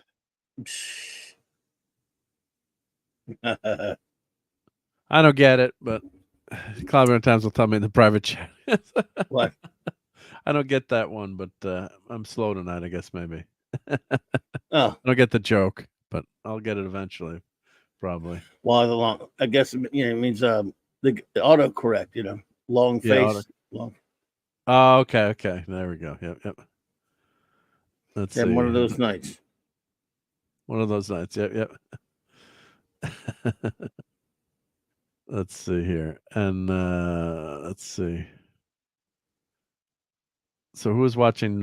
Someone else mentioned Billy Joel, I guess, too, tonight. Yeah, Billy Joel's got his concert on CBS. Yep. What do you call it when Batman gets hurt? Bruce Wayne. Oh, boy. Pump. Oh, man. Let's see. You know what that calls for? You should be ashamed of yourself. Your agonizer, please. Yes, sir. I'm afraid we're going to have to ask for your agonizer. Yeah. Let's see what else. Let's see. Thunderbirds. Let's see what do they got for sale on Thunderbirds these days. Did you know that they're Go? They are Go. Yep. Yeah. Let's see. Oh, they have the Scaletric mod. No, Scaletric is a great. I have a bunch of these, of course. It's a slot racing. Oh. Really big scale. 132 scale. Can it core a apple? It might be able to core apple too. Yeah. Oh, it can core apple. So you can get the lady. You get the lady's car here. Fab 1. Yep. Scaletric car. Oh man, that's so cool. Racing that around the track. They did the Batmobile a few years ago. They did the 66 Batmobile. Nice. Yeah. Thunderbird for Hours to Eternity. They have audio dramas now. Yep. So they had some new stuff out today. Oh, look at this. A transparent Thunderbird 2 model kit. Oh man. That looks so cool. Oh, I love that stuff. Yeah. They did a cutaway of the Enterprise model kit too. That was really cool. We just love seeing all the interiors of these. Yeah. Launch bay kit, Fire Flash model. Yeah. So Thunderbird 3, Thunderbird 1's the rocket. Yeah. Thunderbird 4, that's carried it within Thunderbird 2. Oh man. Good stuff. Yep. Wait. Yeah, it could spend a lot of money here. Yeah, Steven said that Thunderbird. It looks awesome. Yep. That Thunderbird is pretty cool. Yeah, Mars Monkey Max says it's transparent so you can see all the glue. Not if you're good, right? if you're a good model maker, yeah. I'd have glue everywhere, right? I'd touch it and then you'd wreck it, right? Yeah. Steve Ernest. Hey, Stephen. Sniffing the glue when you were a kid? No, I'm just kidding. Yeah. Did you ever used to do that in school with like I don't know, these markers? It smelled really good. No. No, they make this fruity smelling markers. I'm not talking about Yeah. like, I don't think you got like, Yeah. the fumes probably did make you feel different, but we used to like to do that in school. I don't know why I thought about that. Thunderbirds made me think about that. Oh, Poon's got. I think Courtney's in her car. I think. Yep. Actually, why she's is it in. making a She's lot of noise? Yeah. well, we got a little background noise, but that's all right. But yeah, I think she's in. No, she's on a special mission to Mars. Yep, we're doing or the moon, right? UFO. She's on the moon base, right? So To the moon and back. The moon and back. Yep. Yep. So, but let me put the link for Jerry Anderson in the chat. So I know we got a lot of fans who love this stuff. So go spend some money on this website. Yep. Sorry, everyone. But yeah, just really great stuff. I wish there was more UFO stuff model-wise available. But maybe someday they'll have some stuff back. And then, of course, the Eagles, they just have so many cool, Space 1999. Oh, that's a great shirt, Alpha Moon Base. And Cloudy, they go up to 5XL. So I might be covered. Yep. Who, you? Yeah, for me. You don't need no 5. No, I need a 3. I at least need a 3. Yep. I need a 10 or and 4. I made a 15. Did I make that? Just kidding.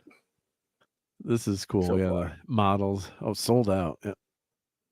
Like model. Raquel wanted to get these to cosplay. Yep. That was such a cool design with that Let's see if I do a close up of that. I had these as a kid. It's just the cheap cheap version, like a really, cheap cheap toy. I don't know what happened to them, but they, you buy those, like, I'm guessing back then they're like those $5, El Cheapo sets, but they had the little TV in there. Yeah. So I did get that for one Christmas. I did get the Space 1999. Probably came with like utility belt and most of my toys survived, but that one somehow didn't. Or maybe someday it'll turn up in one of my boxes in the attic and I'll find it. But I just remember getting that as a kid. But the Eagles are just phenomenal. Yeah. Let's see. Clearance deals. Oh, let's see what's on clearance. Anything good? Oh, Space 1999 uniform, audio drama. All right, not a lot on clearance. That's okay. But yeah, so great place to shop and check out everything Jerry Anderson related. Just yeah. I mean, I don't know if this had an influence on Star. I wonder if Gene Roddenberry ever saw. I'm guessing he might have seen some of this. But Oh no, he wasn't watching British TV. And remember, he pitched Star Trek like in '64. Early, right? Yeah. He was writing it before that, so I don't think so. Yeah. Yeah. No, that's my opinion. What do I know? I'm saying I don't think so. Yeah. I don't think he saw it. It was just different times. The technology was such, unless you were over there, which I don't know if he was. I don't think so. Across the pond, I don't see much chance of it. That's true. Yeah. Well, Thunderbirds, I think, made it. Then Thunderbirds, or is it later when it made it? Eventually, I'm sure, but not right away, right? Well, yeah. I don't know. Maybe in Canada, I know Canada would get stuff from the BBC and from the ICTV and stuff like that. Yeah. But as far as here in the States, that's a little different. I don't know. I mean, I don't think that quickly. Yeah. And they got stuff over there later than we got. We didn't get the British stuff for a while. I think they probably got American stuff before we started getting their stuff. Now other countries did, as we both think know. So? Yeah. What? That's interesting. That they got stuff before we got it. Well, I'm saying, or the other way, whatever you just said. Well, I'm saying that, for example, no, a lot of your popular British stuff did run, like not just Great Britain or everything. Again, I don't know. You could talk to a British person would know more about this than I do. But for example, Doctor Who, many episodes of the lost ones that were destroyed have been over the years found in other countries because but the prints and copies of them here and there to restore a bunch of them, and all these other countries, but not here in the States. They weren't here. They were, in different parts of the world. However, none of them here. Doctor Who never even made it over here till somewhere in the mid 70s. 80s, yeah, right. So mid 70s. Some Pertwee episodes were shown over here, and some of them only because they were shown in Canada. So Canada got it probably before us. But whereas opposed to, for example, Star Trek, which began in 1966, didn't make it over to Great Britain until right after it was canceled around 1969 or something. In fact, they were getting that. It's funny, we're talking about Jerry Anderson, the magazine called Joe 90, which was about his shows and stuff. It was like a mag for kids and stuff. Had comics in there, and had Star Trek comics in there before the show had ever even aired here. Wow. So that is something new that I learned. Thank you, Bobby. Well, thank you. I've researched Star Trek comics a bit there. Yeah. In fact, there were a couple of them because these weren't. By the way, these were made for over there. They weren't ones that were imported from here. And some of the earlier strips that they did that were in that Joe 90 magazine that later became like I forgot the name of it now, Action 21 or whatever it came. Some of those strips had a captain called Captain Kurt, Kurt, because they didn't realize it was Captain Kirk. Oh, that's really funny. It's crazy. Yep. Some of the early ones that I've seen some of the reprints, or not reprints. I've seen some like pictures online from some of those early ones where they got the color schemes wrong. Did they correct them? Did they correct them later? So. Yeah, they didn't bother. I don't think they've been reprinted. I mean, some of them. Well, I do have I have one of those IDW big hardcovers that has a bunch of the British Trek strips, comics, and strips. Yeah, I haven't looked at mine to see if they corrected them in that or not, but they didn't correct them. They stayed that way. Like I said, I've seen pictures with Captain Kurt mentioned. I think I'm going to call it that forever now, Captain Kurt. Captain Kurt, just to make people be like, she's that dumb if they don't know. No, but originally that's what he appeared in the comics. Yeah, in some of those British comics. Yeah. So again, that was a British comic because there were some American comics around that point from Gold Key, but that was comic books. These were strips for that Joe 90 mag, I believe. So, and Brian Hepburn used a staple gun as the Space 1999 gun. Yeah, I can kind of see that. Yeah. I think they got Star Trek before we got Doctor Who. Yeah, and JT Kirk says, "I am Kurt Rock." I'm Kurt Rock. I'm Kurt Rock. That's so funny. But yeah, I think that they we didn't get a lot of their shows over here, at least in the States. Now again, like I said, other countries got BBC shows and stuff, and ITC TV shows or ITV shows or whatever they were, which was a little bit bigger budget. Yeah, because we did get the Avengers TV show here. That's one that we did get relatively early. In fact, but that's because it was shown in conjunction. It was on ITV and it was shown on ABC. Yeah, ABC probably put some money into the show, is my guess. Yeah, I mean that had a decent, relatively decent budget, and also one of the first British shows we got over here was it was called Danger Man over there, and it was called Secret Agent Man with Patrick McGowan. We got that here. Secret Agent Man. Secret Agent Man. They're giving you a number. And they taken away, and that was, of course, Johnny Rivers from Baton Rouge. Yeah, that's a great song. Stephen Ernst says, I saw T-Birds in syndication on American TV every morning before elementary school in the mid-'60s. Equals old geezer, LOL. Oh, wow, there you go. See? I could be proven wrong easily. Yep. And Stingray, so Stingray was 64 to 65, and Fireball XL. I'm not saying that it would be...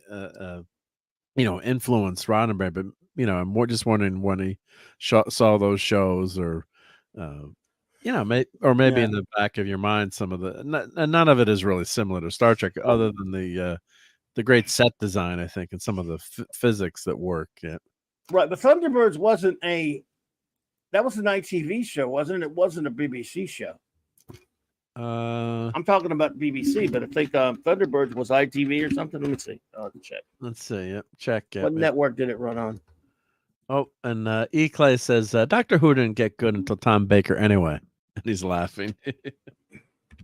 Well, I don't agree with that. I love Troughton and Pertwee. He's got a smiley. Yeah, he's got a smile out. Yeah, I yeah. know. Yeah.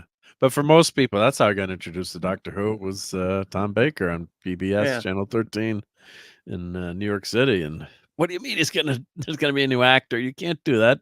Doctor Who is Tom Baker. But yeah, Mark, there were 3 other doctors before Tom Baker. What do you mean there were 3 other doctors before? How could you have a different actor playing the same role? What do you mean there's other doctors? You know, it blew my mind. Because I didn't know anything about the... Okay, go ahead. Yep. I was going to say, yes, I was checking. It is ITC Entertainment, which means that was shown in Canada and in the States. But BBC stuff? No.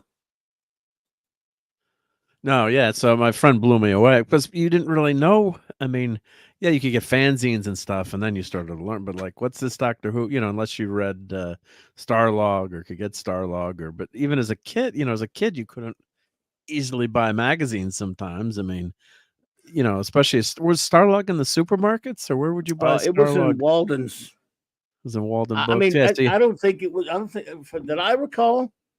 And you could probably get it on newsstands. We didn't have newsstands down here. In cities that have newsstands, probably had it. I know they had it. Actually, we did. We have a website. I take it back. We had a newsstand downtown called City News.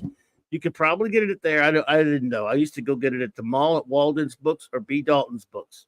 Yeah, that's what I'm remembering seeing in the 80s. You know, when I was older and could go to the mall, but as a kid, it's like I'm not able to buy Starlog magazine. I was buying Starlog, when it was like 1979 or 80 or somewhere up in there.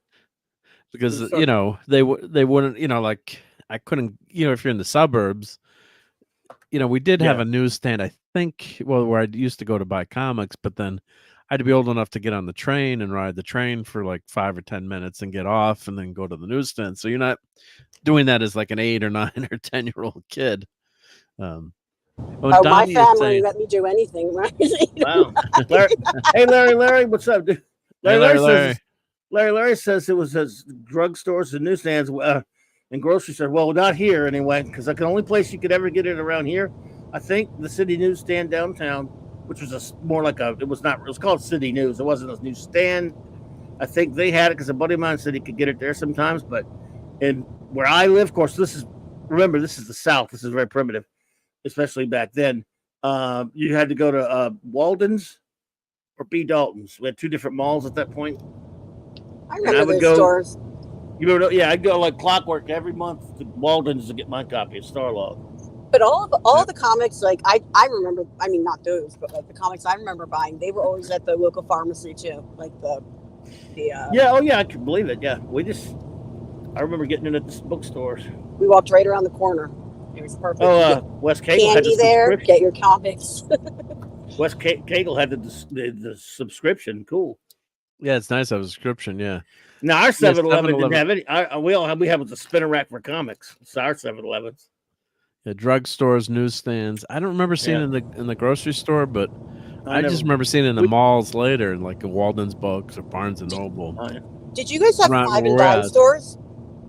Oh, like yeah. We did. We had a Mapes 5 and dime, and you could get stuff there too. Like we had TG and Y. Yeah. Yeah, I mean, you could get, but it just wasn't as easy, right? Yeah, I mean, and then you know, you didn't have a credit card. I didn't have a credit card till I got out of college, so.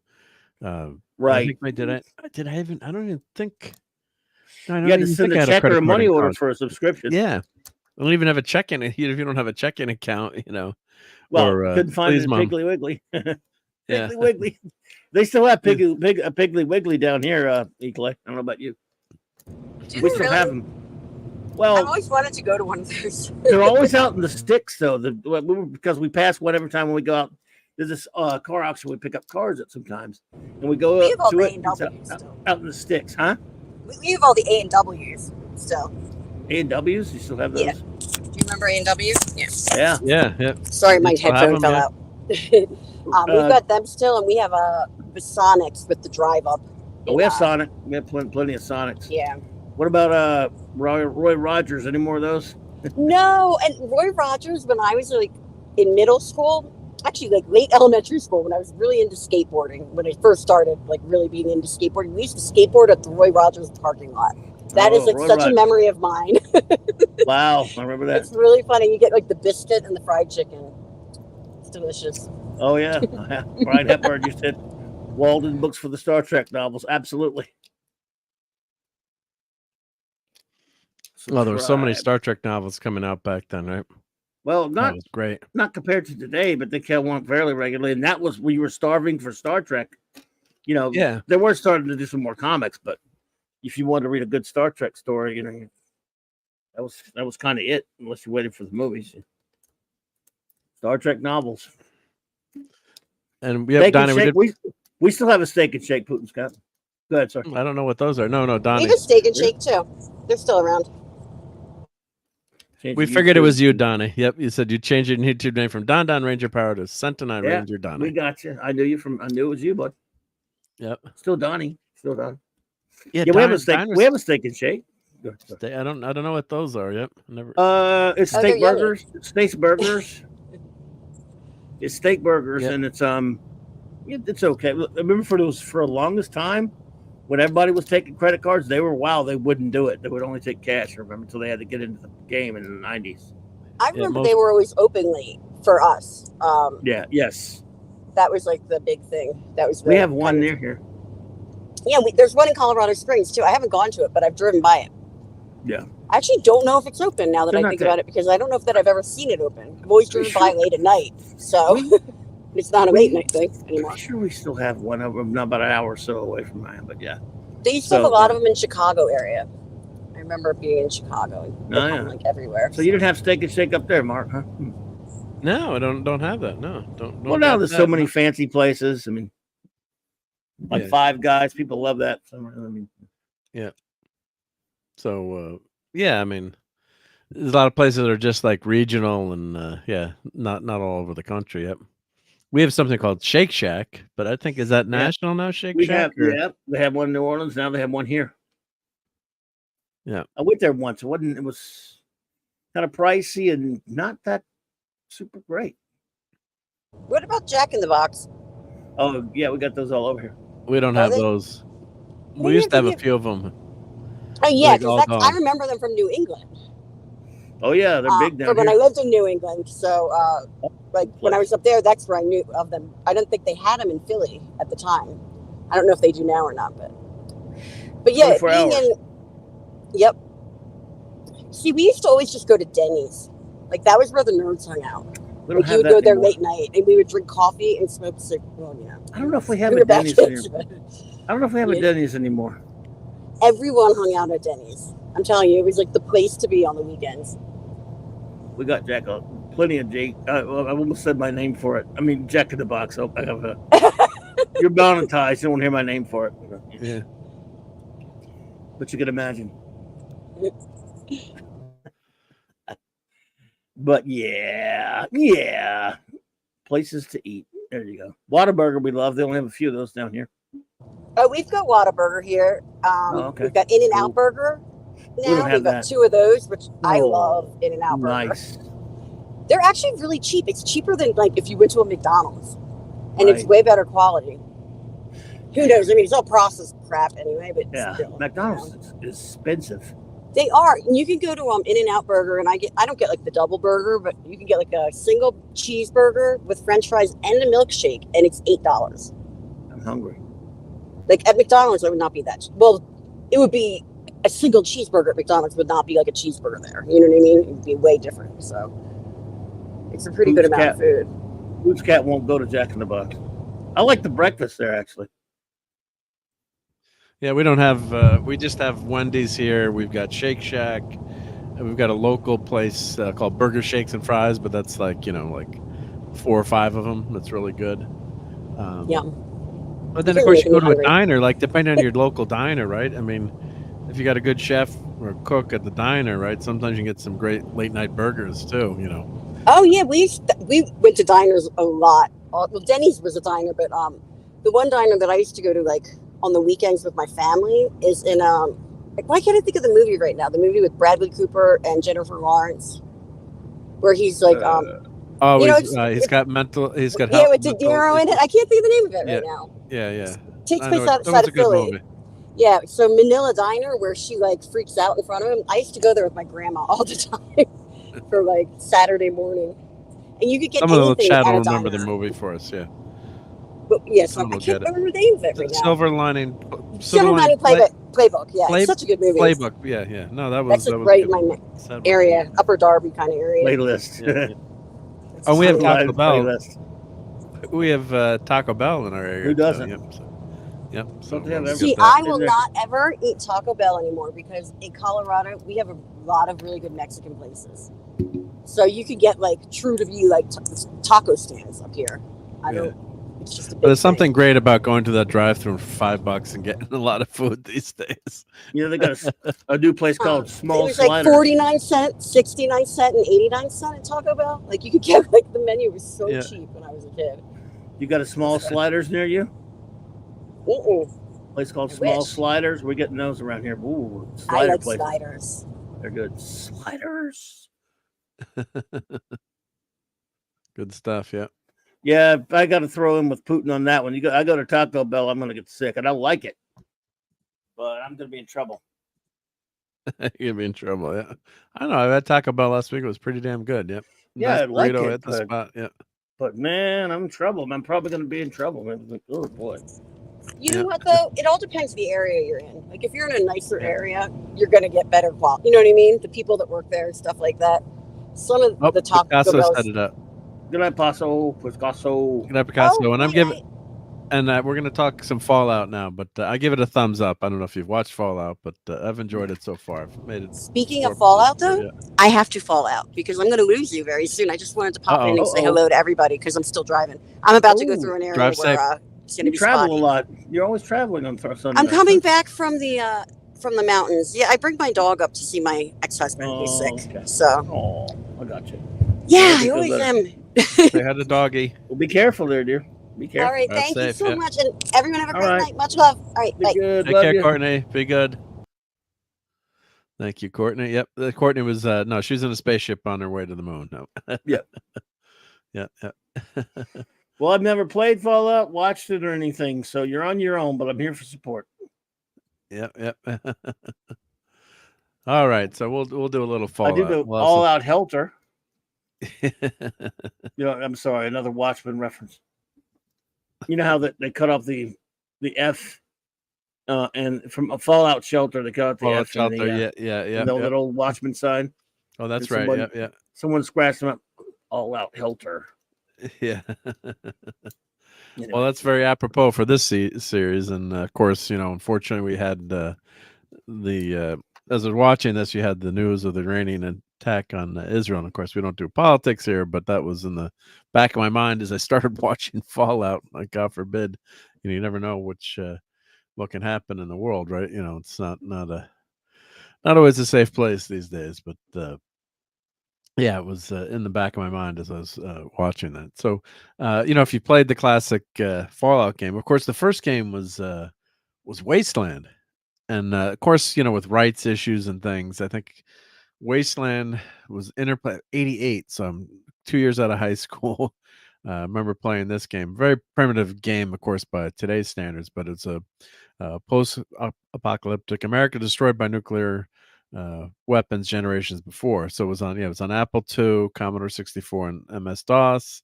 Released on Windows, OS 10, and Linux in 2013. So you can play this on Steam. And GOG, Great Old Games, which great website.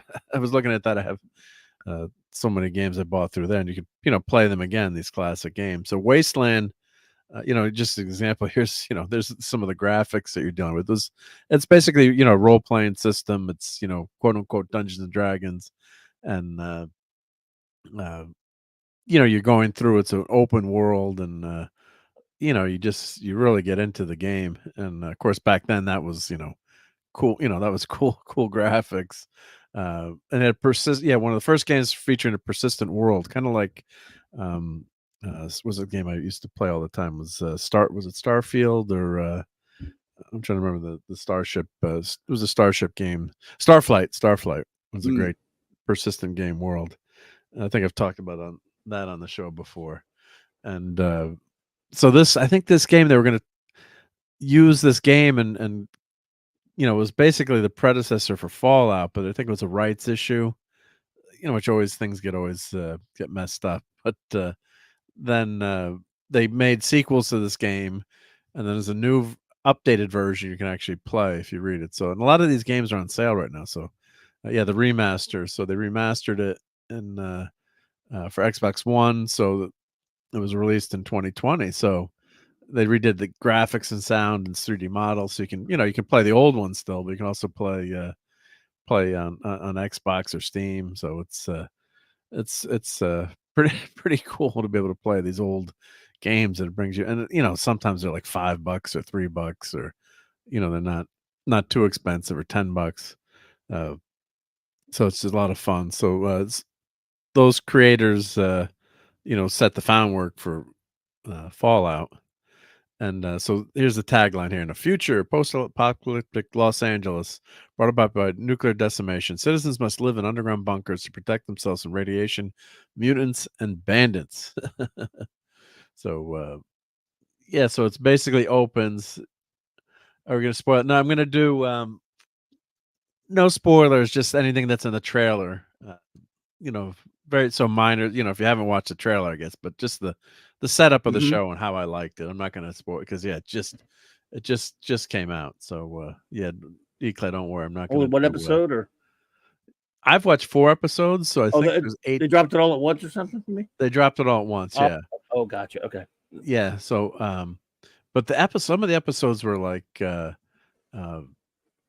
hour and 15 minutes, so they're like mini movies. Yeah, so no spoilers, guys. I'm not gonna, but of course you know the setup, so I'll talk a little bit about some of the main characters and the acting, and some of the influences on this. So they dropped it all at once, which I don't like. I wish they would drop it like now. Episode 1 was just that. We could all talk. You pace yourself and talk about it each week. But yes, I won't survive unless you have serious prepping with food, water, and waste. Yeah, for sure in that game. Yep. Fallout 4, still haven't finished it. Forget OS2. I love OS2 Warp. JT Kirk, no one knows what OS2 Warp is except for me and you, I guess. I actually installed that on my computer, OS2 Warp, at the time, and that was an IBM OS that they advertised Windows compatibility, and it was a good OS, but it didn't work out so well. Unfortunately, yep. And Lisa loves Fallout New Vegas, yep. And could not be reached. Fallout New Vegas is awesome. Haven't finished that one yet. I think that one's free to play this week. Yep. We're talking. Well, first I started talking the game because you got to know a little bit about the game, and that's the basis. Yeah. So I was talking about that. Yeah, actually, let's show a couple pictures in the first Fallout game. Should do that, right? Yeah. Let's see here. Fallout game. Now, you've never played any of these games, probably, right? Clobbering Times, I'm guessing. I have not. You have not. Yeah. I only ever, I only ever played like Madden.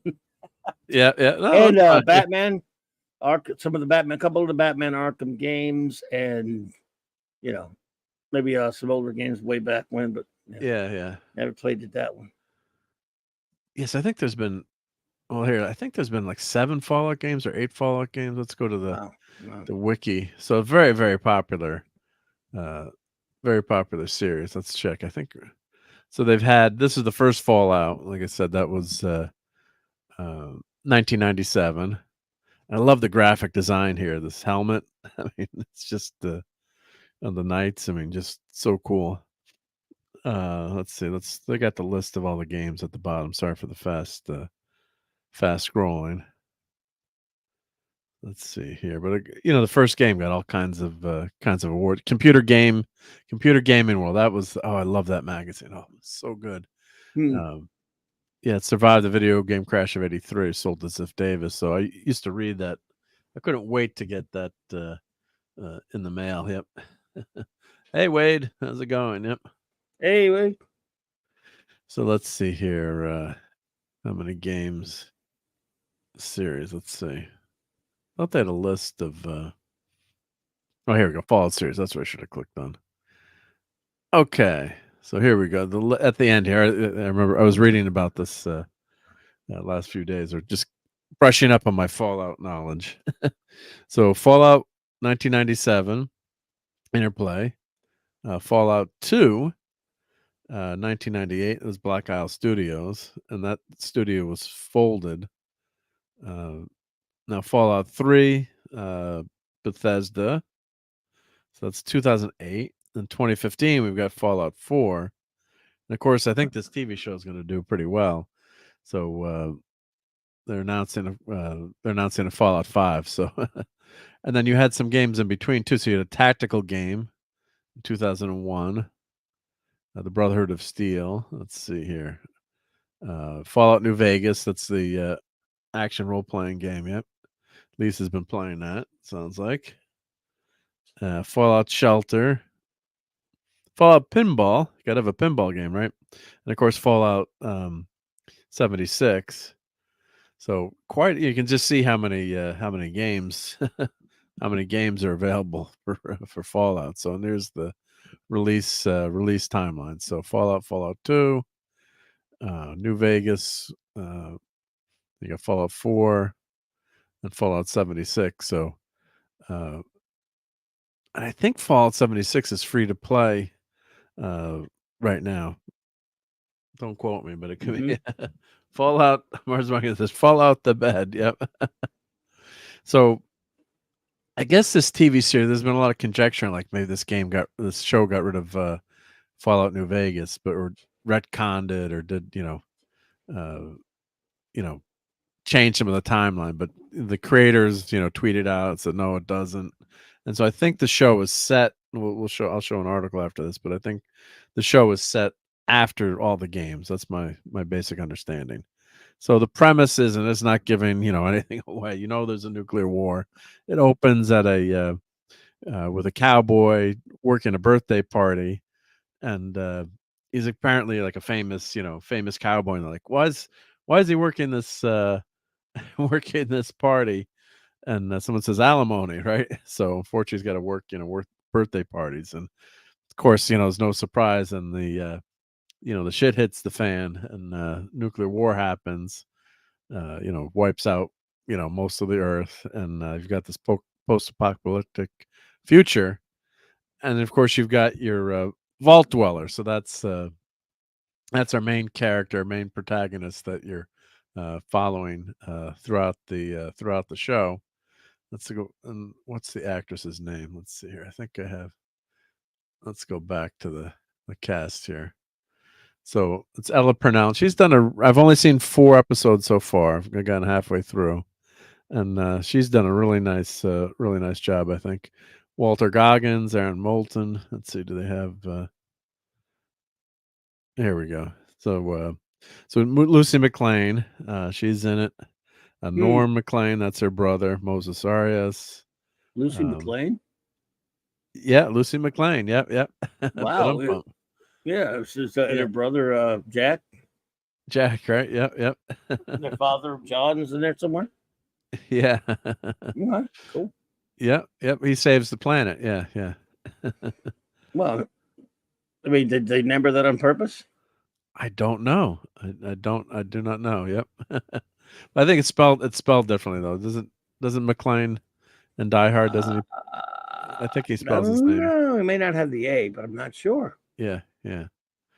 So I think he may spell it a little bit differently. Still, Lucy McLean. Yeah. Which we only find out her name in the fourth movie. Yeah, right. So again, I'm not doing any spoilers. So that was later, by the way. That was probably after this was made. So yeah. So and of course you've got person of interest. I'm not going to say anything about his character, but he's pivotal to the show. And if you love person of interest, he's great in this. And of course you've got Lucy's a vault dweller, so we know that if you played the game, you know anything about it. There's a vault dweller, so they're been living underground for about 200 years, and they're waiting to emerge someday. And of course, something happens that gets Lucy to leave the vault. I won't say what, but of course, you've got to get her to the surface, right? Otherwise, you're going to be just stuck in the vault. So there's always a mission or something she's got to accomplish. But I love this is so true to the game. These designs of the blue and the yellow, and she's got the computer on her wrist, the Pep Boy computer, and it's all set. It's like in the 50s, like it's like a high tech 50s, like an alternative future, with robots and George Jetson. So there's there's a lot of high tech stuff, but it's in some ways it's a little Firefly-esque. And so it's like a set in the West almost, but it's a very cool vibe and really, really well done. Yes, and she's a cutie patootie. I think um, Putin's cat is she's my new fake TV girlfriend. Yeah. So let us know what you're making her for dinner tomorrow night. But I got some good recipes for you. But yeah, just the aesthetic is just, imagine, the world has gone to hell, literally. And, there's really no law there. You got the Brotherhood of Steel, who are the knights, and those big exoskeletons basically acting kind of as a law. And it's like a free for all. So you've got these trading posts, but the set design is fantastic, but the aesthetic there is just really great. So this is probably a scene in the vault. This is the Pep Boy, all the logo. So they're very altruistic. They think they're gonna, save the USA, save the Earth, kind of like the Boy Scouts, of the planet there. Yeah, she left the vault to buy more Nuka-Cola. Yep, gotta love the Nuka-Cola. Which is in the game, but the design is really good. They really transferred the game really well to the screen, and of course, her being a cutie patootie doesn't hurt matters. But it opens there in the vault, and they're showing you vault life, and like they've got you think they're in the wheat fields there, but they've got you can tell right away they show you it's a TV projector. They don't have holograms, but it's projecting like the outdoors, at least on the wall, so you get some kind of feeling. But they've been living there underground for 200 years, and of course they've got these exercise bikes on the couch, so they're living this idyllic, perfect life, separated, from the surface, underground. Yep, yeah, it's not the 50s. It looks, yeah, it's like pretend that the 50s got translated, that aesthetic just stayed, that 50s aesthetic. As technology advances, they just kept that look. Yeah, it's like they've got these futuristic, cell phones, for lack of a better term, the controller on their wrist, but the graphics are kind of primitive, but everyone's got one of these, and it's, can tell you where you are, your GPS, all kinds of data on it. So it's that's really cool. And that's her brother. But the set design was just really, really well done. Yeah, so that's in the background. You're seeing the film of, what they're playing to make you think you're outside, even though you're underground. So the dynamic of the vault dwellers is well done. I mean, I guess everyone wears the same uniform, right? They all wear. No one can wear anything different, right? Kind of their uniform. I do love that blue and yellow, very Wolverine-esque, so very, very, very, very cool, cool design there.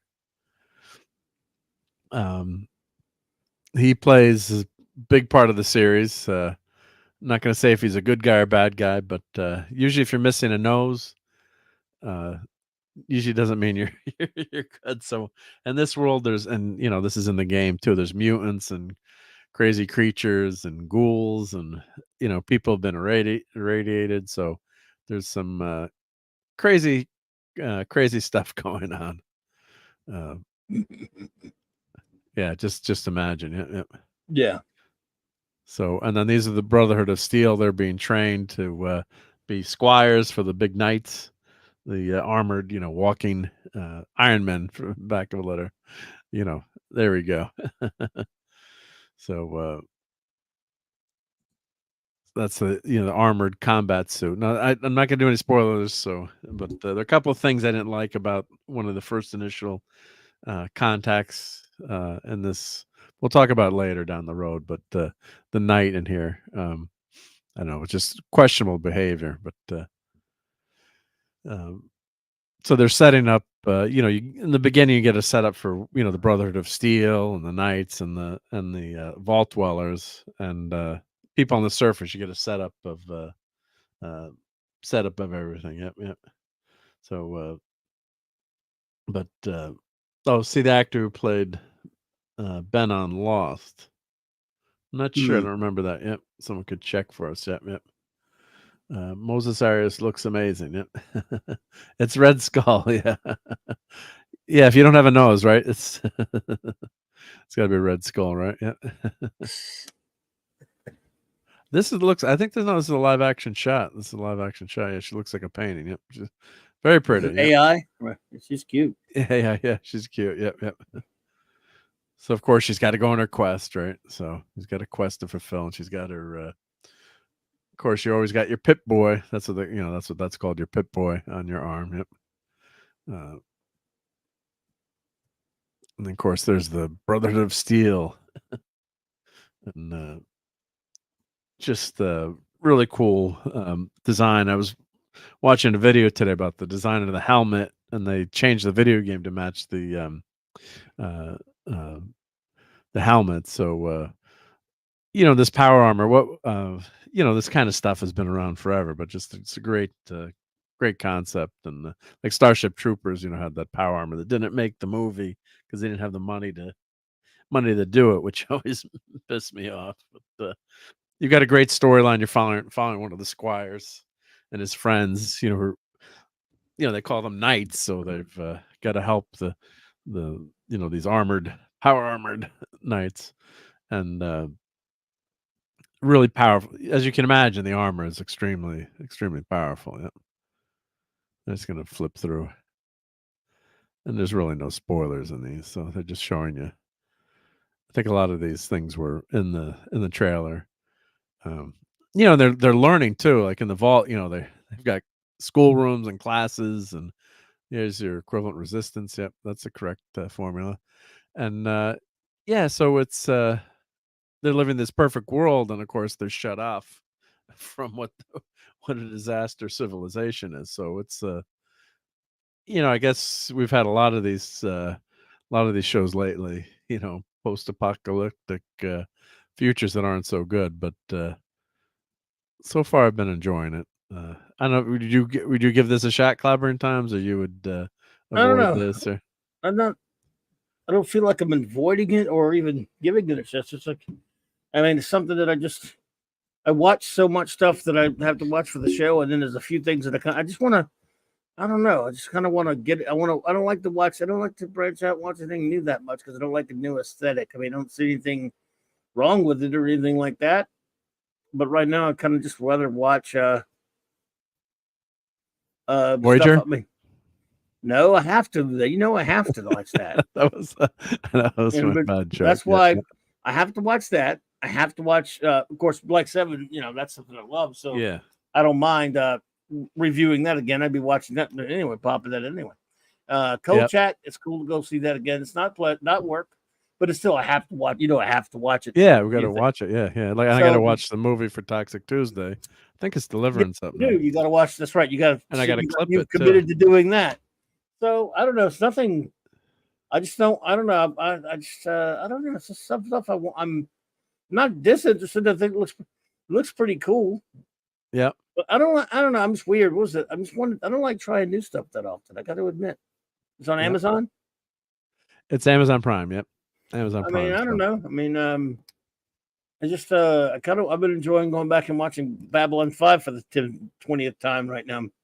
Yeah. I got hooked on that again. I've been watching the Silver Surfer cartoon over again and some FF cartoons, and just throwing a little mix there. I don't even watch movies much anymore, but so nothing against it. Yeah, I probably would watch it. I would not want to. It's hard to explain. But when it comes to new stuff, it's got to be something I'm really excited about. Like, I can't wait till Cobra Kai comes out. I used to be excited about Reacher. That might be over now. I watched the first season. He made some stupid actor saying stupid shit. Yeah. Yeah, I just don't want to. I don't want to know. I just don't want to know. If he thought like shut that, up. Shut up. This thing is long. Well, by the way, no, I don't want him to deny him his right to do it. I don't think it's particularly smart. And by the way, I just don't want to know. That doesn't mean I won't watch it again, but it's just crap. It just makes you angry. Yeah, that's what Michael Jordan famously said. They wanted him to endorse a candidate or a Democrat. Republicans buy sneakers. Republicans buy sneakers too. Now, maybe that quote's not. I've read stuff. Maybe it's not true, but it makes sense, though, right? They say it's true, but it does make sense. True. Yeah, it makes sense too. So you don't want to, especially if you want to sell that, sell everyone. Of course, politics has become so divisive, which is why we do our best to avoid it. See, I don't mind if a guy comes out and says, "Hey, this is what I believe you should. I wish you would vote for this guy." I don't even mind that too much. Yep. But what I don't like is he came out and said he attacked Christians and said, "Well, I don't see how Christians can support the Orange Man, and if you do, I don't think you're a Christian or something." Shut up, man. I'm not. I'm obviously he can say what he wants, free speech. When just don't. If you just come out and say, "Well, I'm this," I wish you all would vote for so and so. I'd be like, "Yeah, whatever, dude." But people like you to be positive too, more than negative about someone. Like, vote for my guy because I think, So that you're not a good Christian if you vote for a certain guy. Yeah, and I just wish actors and people would stay out of that. Especially, you're not in the business of politics too, right? And politics is a business, so you're in the business of acting. So why do you want to alienate that audience, especially when your show that's very popular tends to skew towards a certain demographic? Let's not make that demographic maybe angry, right? It just it doesn't make a lot of sense to me. They can do it, but hey, Davina Duckworth, yep, she's quoting someone else. Exactly. If you don't vote for me, you ain't. I know where you're coming from. Yeah, Davina. Yes, Voyager, the bestest trek ever. Yeah. Yep. And Mars Monkey Max says, "Come on, Cloudy, check out the first episode at least." Why do you want me to watch that? Why do you want me to watch that, MMM? Well, maybe you might. He thinks you might. You know that wanting me to watch something is the worst way to get me to watch something. Well, no, he said just check out the first episode. Yeah. Why? Yeah. I don't. I'm a Reacher. I like Reacher. Well, I'll probably still watch the next season if they ever make one. But I don't understand. What do you want me to watch it for? Because we want to hear what you think about the show, right? Yeah. I fully admit I'm a weirdo like that. I don't like trying new stuff that much. We're losing JT Kirk. He's losing the allergies battle. Good night, bud. Everyone have a good one. Yep. Well, feel better, JT Kirk. Those damn allergies. Be good, man. Fun,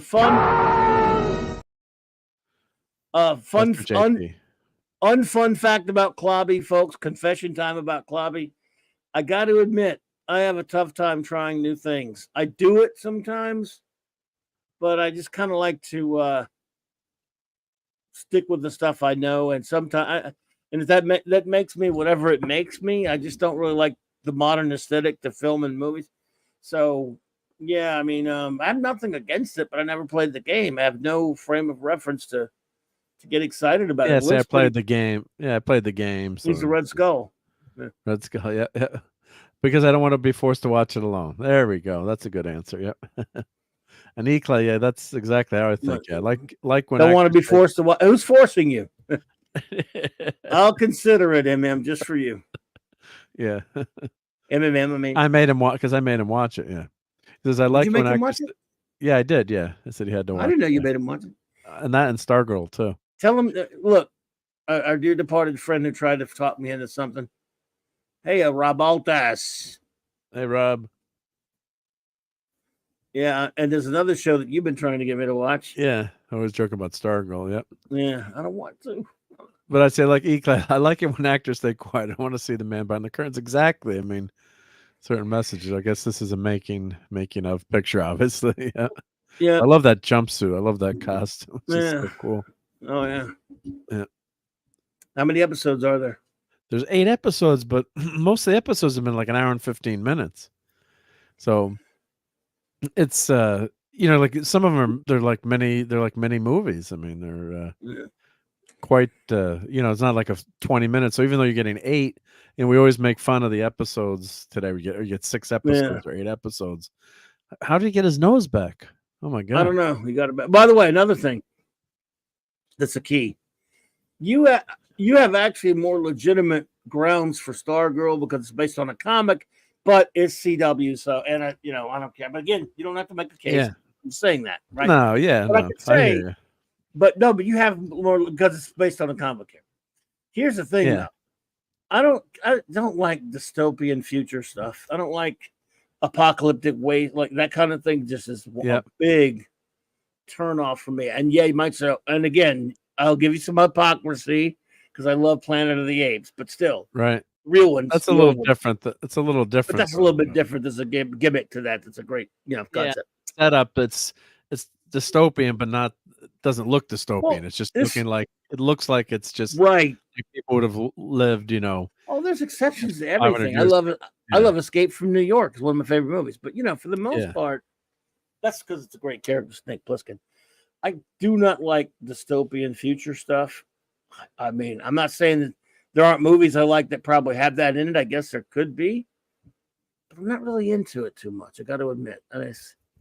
Again, I'm a mass of contradictions and a mass of donuts, obviously too. But I hadn't donuts in a while. I'm using, but because there's no way in hell I should love Blake 7 as much as I do, considering how downbeat it is. But I love it.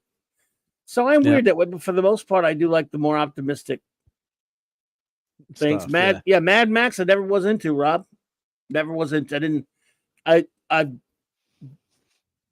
thought the first movie, I guess, was sort of okay. Road Warrior was just sort of all right to me. I didn't really like Beyond Thunderdome too much. I hated Furiosa Road. I hated Furiosa. Well, that was a great movie, but Mad Max wasn't in it. It shouldn't have been called. It should have just been called Furiosa. I don't think it was a great movie. I think it was a terrible movie. Well, you got to reclassify. The effects and the visuals and that part was great. The story wasn't so great. Yeah, it's weird stuff. She was the dumbest character. What she did. Now again, bear in mind, it's been like 10 years since I've seen it. When it came out, I had a spiel on that one.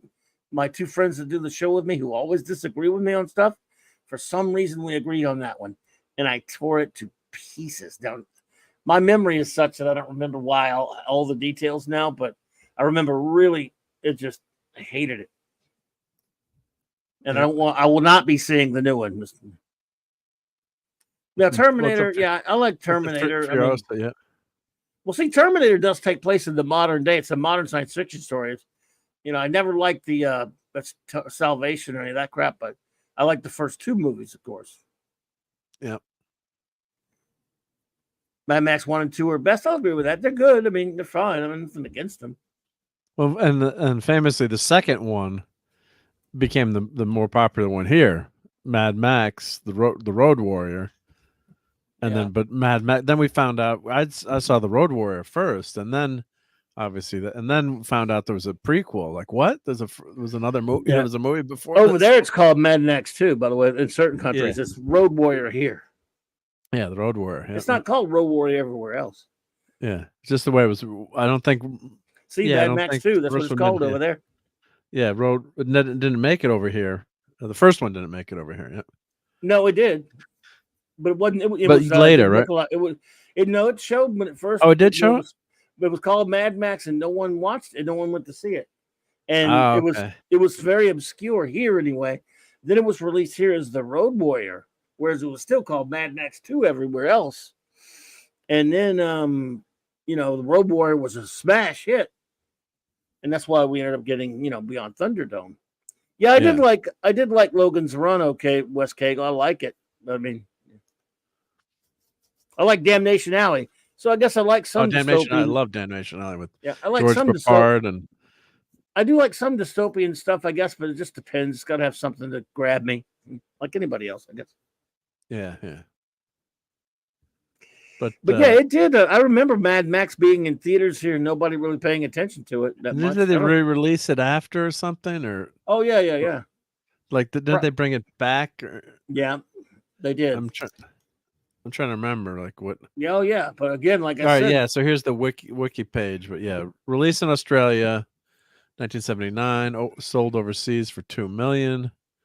Film was banned in New Zealand and Sweden. They don't even feel like the same two. I mean, like the related movies that much. Really, they're not very similar. The ban in Sweden was removed in 2005. Mad Max was released in the United States in 1980. Australian dialogue was redubbed, and much of the Australian slang terminology was replaced. Let's see here. what did they say about this? Oh, the original Australian dialect track was finally released in 2000 in a limited theatrical release by MGM. Okay, so I guess it was. Yeah, I was wrong. I guess it just didn't do that well. Well, here I just remember seeing Mad Max, the Road Warrior first. So, but Yeah. translated from a lot of Australia people to saw it TV. first. Dude, a lot Yeah. of people saw it first and didn't even know it was a sequel. Yeah. I remember that's when what it was Mad for Max me, came yeah. out. I had a buddy of mine went and saw it. He loved it. I didn't even bother because it just looked like something I didn't want to watch. And then I found out, that's a sequel to Mad Max, which I had not watched then either. And then I forgot when I watched Road Warrior. I don't think I saw everything in the theater back then, and I didn't go watch that at the theater. And then saw it on cable or something. And then everybody got talked into going to see Mad Max Beyond Thunderdome at the theater. And I remember I don't think I saw Road Warrior in the theater. I'm pretty sure I saw it on cable later, but I liked it.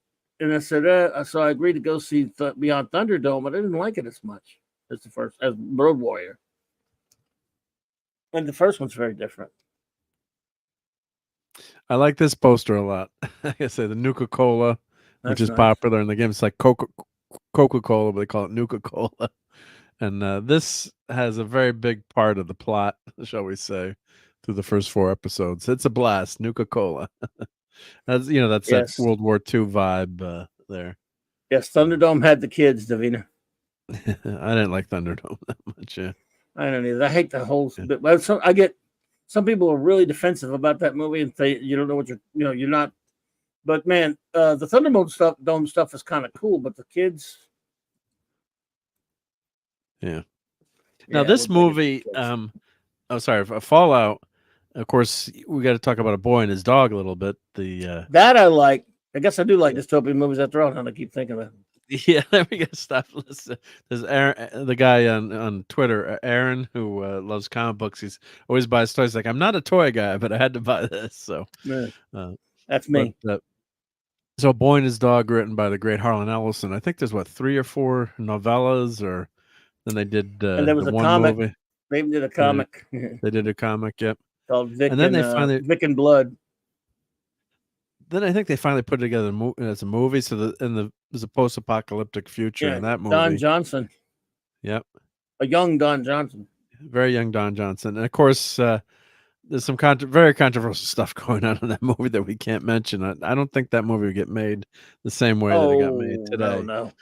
The comic Vic and Blood by Richard Corbin is pretty cool. Yep. So I was reading up on that last night. So I think they re-released, or they put it. They have a book. They try to put all the stories together in the book. But it's a great Harlan Ellison. It's a telepathic dog that's bonded to his owner, and they're trying to survive and do certain things. And it's not so good in some ways. Just to say so. Oh, it's a messed up movie. And the ending is the second book is truly. There's a third book, or whatever happens to the companion. Spoiler alert. It's pretty bad. And Harlan Ellison didn't like the way the movie changed the ending. He never does like the way they handle his movies. Yeah. He liked it more ambiguous in the book, but it was still pretty obvious, I thought, anyway. But go check out Boy and His Dog. The movie and the. Oh, and Larry says, I know the model of the original Fallout 4 poster. The original poster was a brunette lady, same as my model friend. Oh, wow. That's Jason awesome. Robards didn't Jason Robards do the voice of the dog or something in that movie? I think so, yeah. So the dog could talk. No. I mean, it was Tim McIntyre did the voice of the dog. Oh, Jason Robards was in that movie.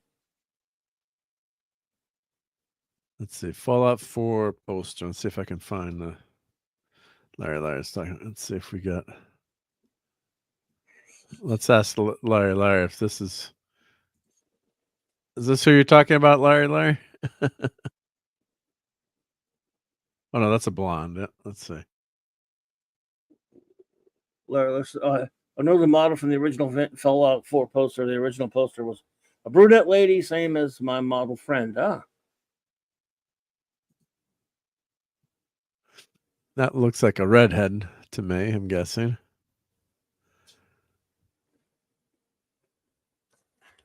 But it's great. I love the art and graphic design in these games. Yep. Your country needs you. Yep. Enlist. Yep. Oh, they used a blonde. Oh, they used a blonde lady. Okay. Mm-hmm. Yeah, they made turn. Well, you're a lucky guy, Larry. If you know her. Yeah. For sure. Larry's knows his nose some stuff. Oh yeah. And I hope you got some free Nuka-Cola. I love this set design here, graphic art, the graphic arts on this design for this poster. So that's obviously leaving the vault and headed out to the wasteland. And there's the dog, of course, who plays into the story. And then his characters, he's, as I said, he's one of the squires for the power armor, the knights. And these guys get abused by the knights. They're on the low end of the totem pole. Yep. What, they have power armor and stuff? These guys have power armor and they're the knights, and then they've got to carry around the gear, which is a little ridiculous too. Like they're carrying around this like big duffel bag. Sounds almost like the old DC comic from the 50s and 60s called Atomic Knights. It was in the future. It was in the future, and they had these atomic armor and stuff that were, it was a futuristic thing. It was like a dystopian type future comic from DC Comics called Atomic Knights. You never heard of them? Okay. No, I haven't heard of that one. No. It was the 60s. They were, let's see, it was somewhere in the 60s. Let's see. What was that? It was somewhere, yeah. Basically, they were like a superhero. The Atomic Knight. They were like they were in Strange Adventures or something like that. And Okay. it was basically there was the war, a big like a high. They didn't call it an atomic war, but it was kind of that. And it was in 1986, and there was a tyrant that took over. It was it was dystopian future type stuff like Mad Max and all that stuff like that. And some bunch of heroes got together, and they wore these medieval suits of armor that were impervious to. They were like medieval suits of armor, but they were technology type stuff. The more advanced, yep. Yeah, so yeah. And they had So of course here's the remnants of Earth, or LA maybe. But yeah, just you can imagine, yep. Yeah. So I've been enjoying it. I think it's been set up. The setup was pretty good. The first episode is a lot of shows. It's kind of slow, but then it gets in the action right away. After maybe like 20 minutes, and some really interesting things happen, and some twists, and they did a great job with the power armor. Of course, they had nuclear powered medieval suits of armor. Is that what these are? I mean, it doesn't look exactly like that or anything, but still, it sounds like it's something like that. Yeah, they've been inspired by it. Who knows? I don't know. And these guys are basically like Iron Men, basically. But the first encounter, one of the first nights, I can't talk about because I don't want to spoil anything. But that certain things that happened kind of got me. I was like, what are you doing here? Come on, you can write that a little bit better. Wow. So of course, yep. I think we're back. We've seen that picture before. Yep. Nice. Let's get that off the screen. Yeah. What happened? Amazon Fallout. No, just the. Maybe people might not want to see that with the dog. What the dog brings back. Yeah. Amazon Fallout TV series set to premiere. They drop. They shouldn't drop it all at once. I mean, go back to was Cobra Kai all at once? Yeah, Cobra Kai was all at once too, right? Yes, on Netflix. Of course, Friday Night Tights has that great opening where they're all arguing about Gary's saying, "Do you think Game of Thrones would have been as popular if it was?" No, you can show it. Show it. I was going to show that. I meant to just get it ready for. Oh, I don't mean to replace yours. Oh, no. Anyway, that's what they look like. Atomic Knights. Kind of ROM-esque a little bit, but with the night aesthetic, right? Yeah. See, they had they were nuclear powered night armors, but they look like they were called knights and stuff. I think I have this trade paperback of that. Does that guy look like Batman, or is that a Batman robot? What's that? Yeah, it was a later. Oh, that's the Earth. Okay, the armored Batman. Superman even was in the far-flung, the Great Atomic War of 1986. He Wow. met Superman. See. So anyway, I'm just going to show you what that. I'm not saying it No, was that's cool. inspired by anything, but I'm glad somebody else. Yeah, but the what was I gonna say the what was it called? I totally lost my train of thought. Oh, you were talking. I'm sorry. Shit. No. I was going to answer something you said, and I was putting up Donnie's thing, and I just brain freeze. But Amen. oh no, I was going to say Iron Man was kind of like, would Iron Man have been inspired? Iron Man's inspired by Knights, I guess, right? When you think about it, Knights in Shining Yeah, Armor. kind of. But I mean, yeah, he was in a sense. Yeah, he was before the Atomic Knights, but I mean, he was kind of. Yeah. I mean, he was. I think he was before him anyway. But, but you're not going to say it's a copy, but it's the same idea. No, of course, Iron Man brings it forward. It's like a robot, but I'm sure, in the back, that's kind of like you got that idea in the background where you got a suited up knight, and of course, you've got atomic power, and you've got the Stark reactor, right? So, oh, Donnie's gonna binge the Gargoyles. Okay, the animated show, not the Gargoyles movie. Atomic Knights predate Iron Man, but anyway. Oh, they do. But yeah. Sorry, but no, but so, no, yeah. I guess Iron Man's sort of Knights in Shining type. Remember when he went back to Camelot with that? Oh, I love that. Yeah, with Dr. Doom. Yep.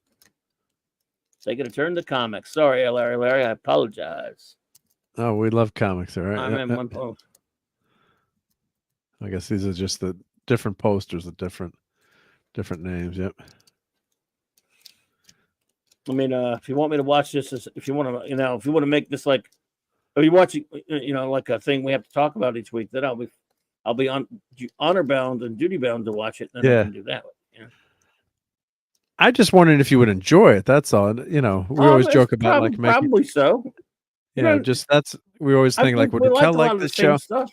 Oh yeah. Put it this way: you could guarantee that if I did actually watch it for whatever reason, since you and I agree on a lot of stuff, it's an 8 out of 10 chance that if you like it, I'd like it. We like not always everything. We don't agree on everything, but we like a lot of the same stuff. Just like I didn't know if you would like Red Dwarf or not, and I just told you that I liked it, and then you wouldn't watch it.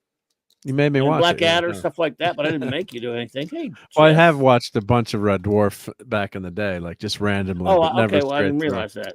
Yeah, okay, I mean, not that I knew the show inside out, but I've just you encounter it, like flipping through the channels, and I had a couple of friends who really loved British TV, so they'd always have it on. But I never got into the show; like it was never a big. I was using that as an never example. gave it a chance. Yeah. No, but it is a good example though, because we like a lot of the same British stuff. humor. Yeah, so yeah, and it is here. Hey, Jess. Hey, Great Jess. to see you. Thank you for stopping by. And it's a classic show too, so it's not like it's but certain things, just some things people just don't like, and that's always the thing too, where you want people to watch something, but it's more you want someone if you like something, it's validation. You talk about it. Yeah, there's a talk about it, plus there's validation. Like if you like it, like Raquel, I'm still trying to get over her not finishing Dumb and Dumber. Oh, Dumb and Dumber. No, you mean Princess Bride. There's no hope for Dumb and Dumber. There's no hope for Dumb and Dumber. No. Yeah. Her husband can't even get her to watch that. I think they watched it together, but I don't know if she's watched it all. But no, Princess Bride. Look, I didn't know her as well. I remember I tried to get her to watch Eureka, which I thought was a really good show. Did she like that or no? No, she didn't. She probably didn't want to say anything, but I didn't. And again, I wasn't doing what people do to me all the time. Once you gotta watch. I was just like, I just got to watch it. So like I often do, I was excited about it. Man, I didn't watch all that. I watched it a lot way back when, but not all of it. Now I just binged it, and man, I'm bummed out because it's over, and I really enjoyed it. And I just said it. I just told her what I told her. I mentioned it. Yeah. So she went and gave it a shot, and then didn't say. She said, "I want to watch it." Well, and then and then I don't think she got into it. So, and then but see, at that point, I knew her, but I don't think I knew her well enough because I think that was right around before we started reviewing Deep Space Nine, for example. And when we started reviewing Deep Space Nine, and I started. Remember TNG, whether you like it or not, it doesn't have all the soap opera stuff. It doesn't have all the It relationship. doesn't. No, a little bit, but DS9 not has nearly as much. Yeah. DS9 has it, and now I did not know before that. I didn't know she hated romance stuff in her science fiction that much. I didn't know she hated it to that extent. So I was just like, it's, Eureka is science fiction. It has a lot of crazy, but a lot of science fiction concepts. It's all about that. Really good characters, but it does have, like DS9, it has a lot of that, romance. It has all that relationship stuff, human relationship stuff. She doesn't like that. She doesn't like let's face it, 99.9% of all TV shows after a certain point in the 90s on up all have it. All capital A, capital L, capital L. All of them have it. Even Farscape has it. So they have, the romance and the relationship stuff. Not Star Trek the original series and shows back then were just different. Like that they didn't. A lot of shows had romance even back then, but it wasn't really a big more the most important. Now part. romance has become really right. Really now big, it's the bigger deal. Right. Even on TNG, it was there once in a while. TNG was a lot like the original series in the sense that it was about science fiction adventures and exploring space. They got bogged down in a lot of personal crap sometimes, but it was rarely. They didn't do every week. It wasn't about somebody's relationship getting married or in that kind of horse hockey that much. Yeah. And the original series even more so wasn't that. And it bogs down the show too a lot of times where it's not organic and it's just. But I didn't know that about her, that she hated it that much, because even I don't hate it. I mean, if it annoys me sometimes. I don't like it sometimes, but I don't care if the show's good. It's not a big deal. Enterprise. Larry says he posted the poster on Instagram. Larry, I'm trying to find your Instagrammy. Okay. I don't know if my handle is Marc D with a C.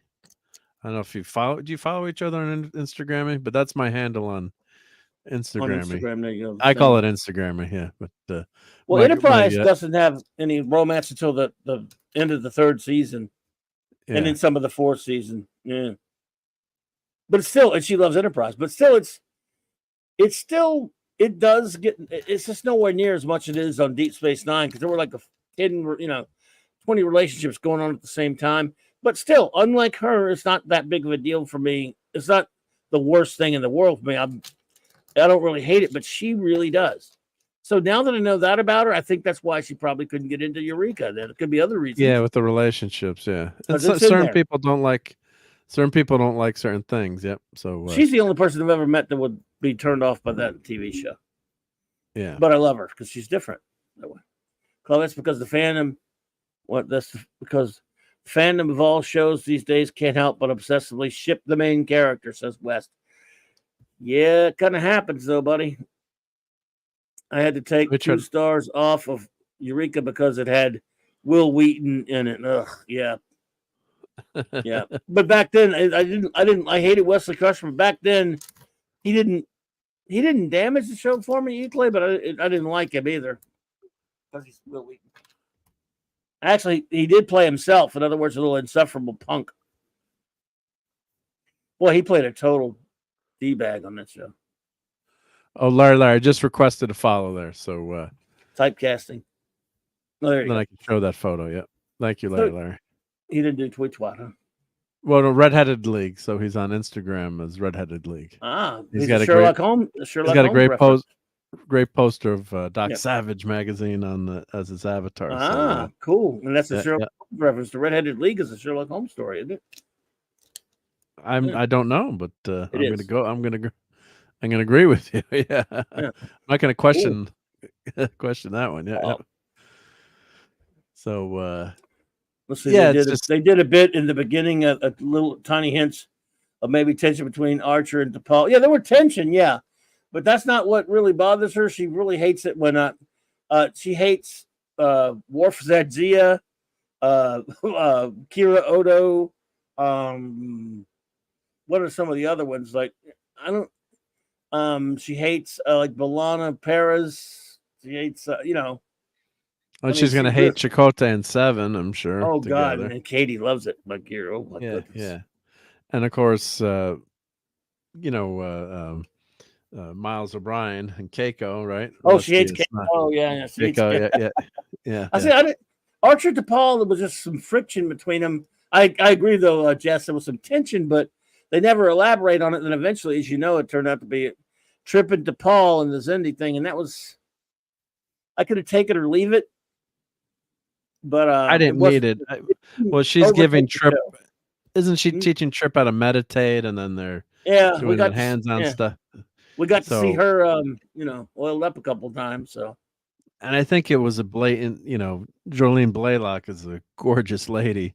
Hey, Tripp is pretty good looking, damn looking good too. I've heard from the ladies. So, look, they were doing eye candy back then. You could do that. That's what TV was. TV and entertainment. Fantasy was to get people to watch. So imagine that. Yeah. Yeah, because when T'Pol got cast, I remember back in the day, and I have a few of the images, and they're so tiny. Like friends had emailed me, like you save them. Like I can't Duker. Right? They called me Dukert as a joke name, but like. Do you see that they're going to have like the sports model is going to be a Vulcan on Star Trek? Because everyone knew how much I love Star Trek. So it was hysterical.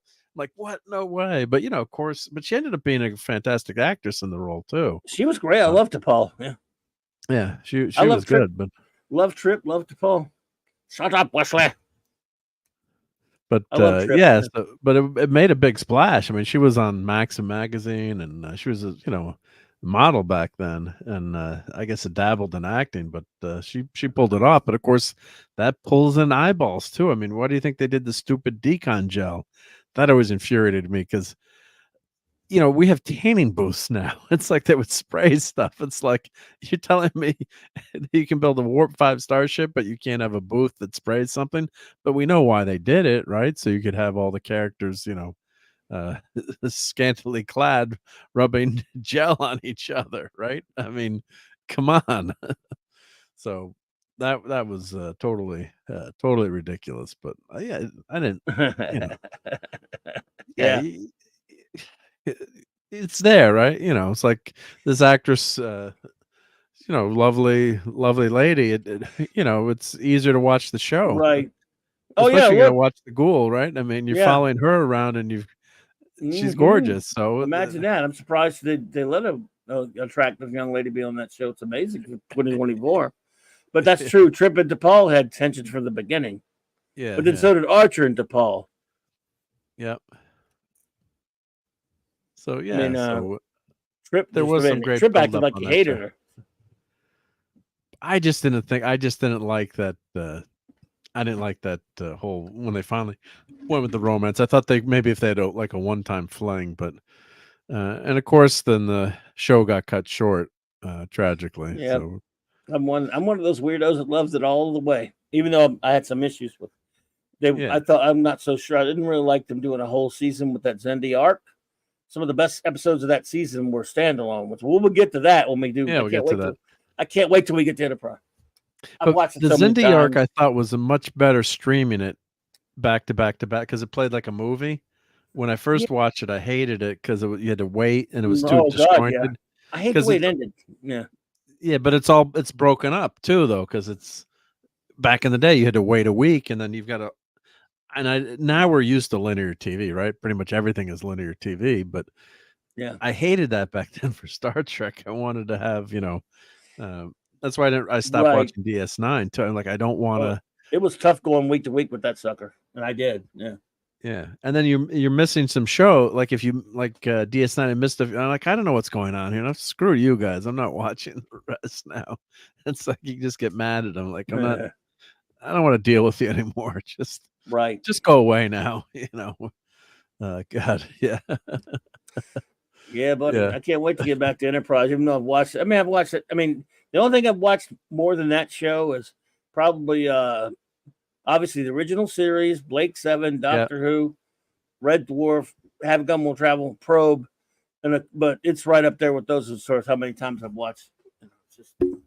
I've watched Enterprise quite a bit.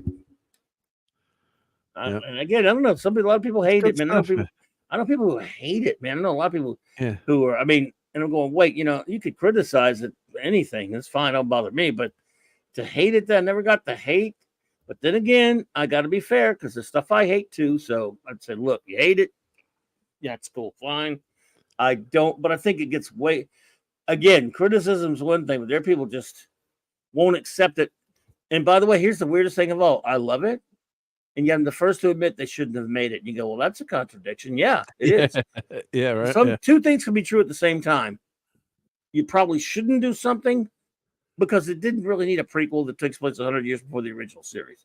Maybe like a mini movie or something would have been cool about the beginnings of Starfleet. Nevertheless, they did. Whether I like it or not, they did. And yet, I'm the one that went in with the most skepticism of anybody. I was walking out the door that day that aired, and I said, that's coming on. And I set the VCR at the last second. I'll watch it. I don't really care. Watch it. Yeah. I didn't like Voyager. I wasn't even watching Voyager anymore. And I recorded it, and I liked the pilot. I'm like, I like these guys. It's the Quantum Leap guy. I didn't like Quantum Leap, and then I liked it. So anyway.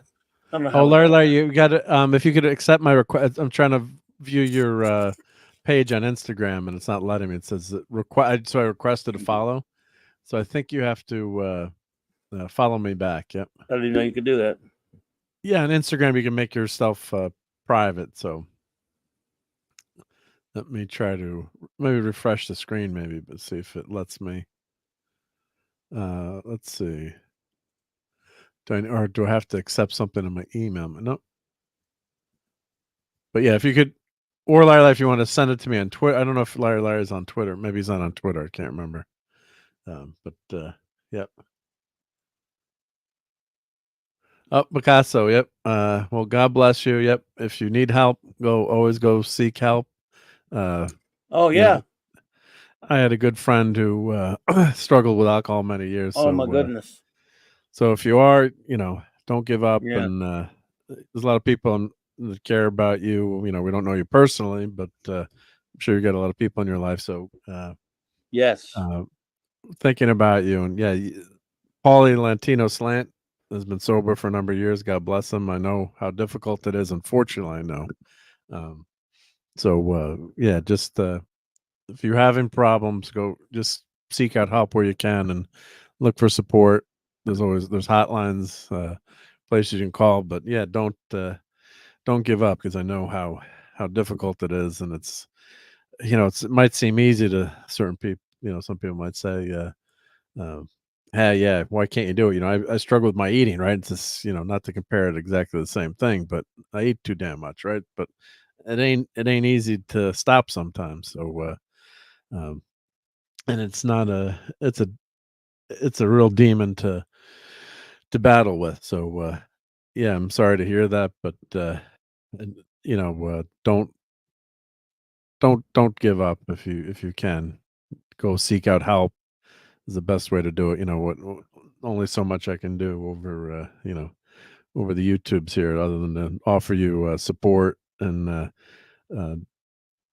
don't ever let you think that I know my buddy who had it thought that he was letting us all down, but we didn't care about that. We just said, go get help. We don't care about that. And he got very down on himself. So just try to seek out friends and family, and hopefully this show and other shows can help you lift your spirits a little bit. But and it's one day at a time too. It's a freaking cliche, but it's true. And then you put a few days together. But there are a ton of places you can reach out to, and maybe you've done it. I don't know if you have, but unfortunately, there's no magical cure for that. So well, if you're tired, just get to bed, and just anytime reach out, and we're always glad to have you here, and just try to think of the good things in life, and how people care about you, and absolutely. You can take that first step. And sometimes it's a simple thing that can kind of get you going in the right direction. But if you stumble, don't let that be an impetus to not try. And maybe reach out to someone like Paulie, or Latino Slant. His link's down below, and maybe reach out to him in a DM, or I'm sure he'd be willing to talk to you. And Yes. Nerdrotic Paulie has had and his Gary battles. with Nerdrotic are both were both that they're both alcoholics, and they've conquered it. Yeah. But as one of my friends said, I've had a friend who's been sober since the 90s, and he was God bless him, he was a wreck, and he admitted it, and he finally was able to beat it. But he says I've never truly beaten it. He said it's always one day. It's like it gets easier over time, and I'm telling you, someone, of course, who's gotten through it, thank God. But it's always a battle, so it's never easy, is what I'm trying to say. So don't get down on yourself, because I know that my buddy, I'm like, do you mind if I get a beer now or a glass of wine? He's like, no, that's it's okay. Go ahead, Mark. It's all right. And like, I don't need to drink. It's okay. If he's like, no, I'm okay. But he's like, do you ever worry about that? He's like, well, every day he still goes to meetings after all those years, and he still takes it one day at a time. It just shows how difficult it is. So, don't want to candy coat anything and say, oh yeah, just flip a switch and you can stop. But yeah. Well, Yes. just go to sleep. Just go to sleep. That's Try the to get best some advice I rest can- before you go to the store Yeah. if you can, buddy. And hey, Yeah. you definitely get some help. No one can ever do that. No, not you guys like Paulie or Gary will tell you that they didn't do it on their own. They got help. Nothing to be sorry about, buddy. Just take care of yourself. But we want you to be okay. We want you to keep popping up and saying hello to us and hanging out with us at our streams, man. And you'll just get rest. You always feel better later. And know that you're not alone, and know that you got people you can reach out to. I mean, I think that's a great idea Mark had about reaching out to Paulie at Latino Slant. He knows about that. He's like, I think he's 7, 8 years now, something like that. Clean, Yep. whatever. Something like that. Yep. Yeah. Yep. So, well, you're getting a lot of encouragement in the chat, and hopefully that helps you a little bit. Just get through tonight. Like, just say, all right, I'm not going to go to the store. I'm just going to go to sleep now, right? For me, one of my battles is I'm laughing about it. I'm like, I got to walk from my room through the kitchen. I'm like, I'm not going to go to the refrigerator and grab anything tonight, right? And I cut up some apples tonight, and I was eating some apples instead of grabbing something that wasn't this. I quartered an apple. I quartered an apple too. Yeah, instead of grabbing like M&Ms or my peanut butter M&Ms, which I love, or something. But there's little things you can do, and just try not to have it as accessible. But just try to go to just. I don't know what time it is where you are, but try to get. If you're tired, go get some sleep, man. Get some rest and feel better. Yeah, and try to avoid going to the store if you can. If you can. But if you ever need to, thank you for letting us know, and don't ever hesitate to reach out or talk to someone, or don't be ashamed. Is what I'm trying to say. My buddy, he was eventually, and as like I said, let you guys down. I'm like, no, you didn't let us down. Just get yourself help. Yep. So, but why don't we switch to some foodery? Good luck, bud. Best of luck, Picasso. Maybe Picasso, go get some rest, buddy. Get some rest, but if you do want to see a few minutes of foodery, maybe that'll get your mind off. Make them hungry. I'm gonna make them hungry. Damn it! I'm gonna make it. Damn it, Mark. Yeah, that's my. Cary Grant. I don't think Cary Grant ever did a bad movie. He did so many great ones. I love. My two favorites are weird ones of his. Well, I've got a million favorites, but Operation Petticoat and Father Goose. I love those when he was older. Yep. So here's some food. Mom was recently in the hospital, says Jess. Oh my goodness. Grapes and bananas, and she's snacking healthier now. Well, that's good to hear, Jess. I hope she does better, man. I worry about my mom and dad all the time. I hear you. Yep. And thank you for Casso. Yep, glad that I hope that helped. You never know what the hell to say sometimes, right? But I hope that helped in a tiny little way. And especially reach out to Paulie and Nerdrotic. Maybe they could maybe just give you a pep talk too, like I'm trying to do. Yep. Yeah, you can always make little changes too. And of course, I'm showing French fries, so let me show these on the screen. But these are semi-healthy French fries, because what I do here is I cut up. I have one of those coring things where you can. It's like a handheld press, and you can put not a huge potato. So sometimes you got to cut it in half, but you just cut up the potatoes, and I got my special rub that I put on it. It's like salt and pepper and garlic powder and that looks good. Paprika and some spices. And you put a little bit of olive oil in here and mix it up, but that you're not deep frying the potatoes at least. So my mom always used to do this. So oh yeah, and that's eatery. Yep, thank you, Cleverant. I was just gonna say, show that. Yep, and Guagnar. Thank you to Guagnar for this great overlay too. Yep. So thank you for that, Guagnar. Well, actually, I should upload that. I can upload that as a logo too. Let me do that one. See if I can talk and show French fries. But my mom always used to do this as a cupcake. Well, that's good. Your mom probably enjoyed the cupcake. I don't blame you. Yeah. Dedicated Coat is a great movie. I love it. Yep. Tony Curtis is great.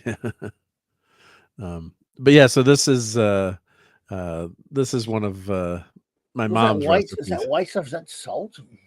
Yeah, and some salt. Yeah, throw some salt in there. Well, that's probably the oil glistening. That's probably some. Yeah, I see. Like one of them has a lot of them looks so much white stuff, but it looks like sugar. Yeah. So and allegedly one of the secret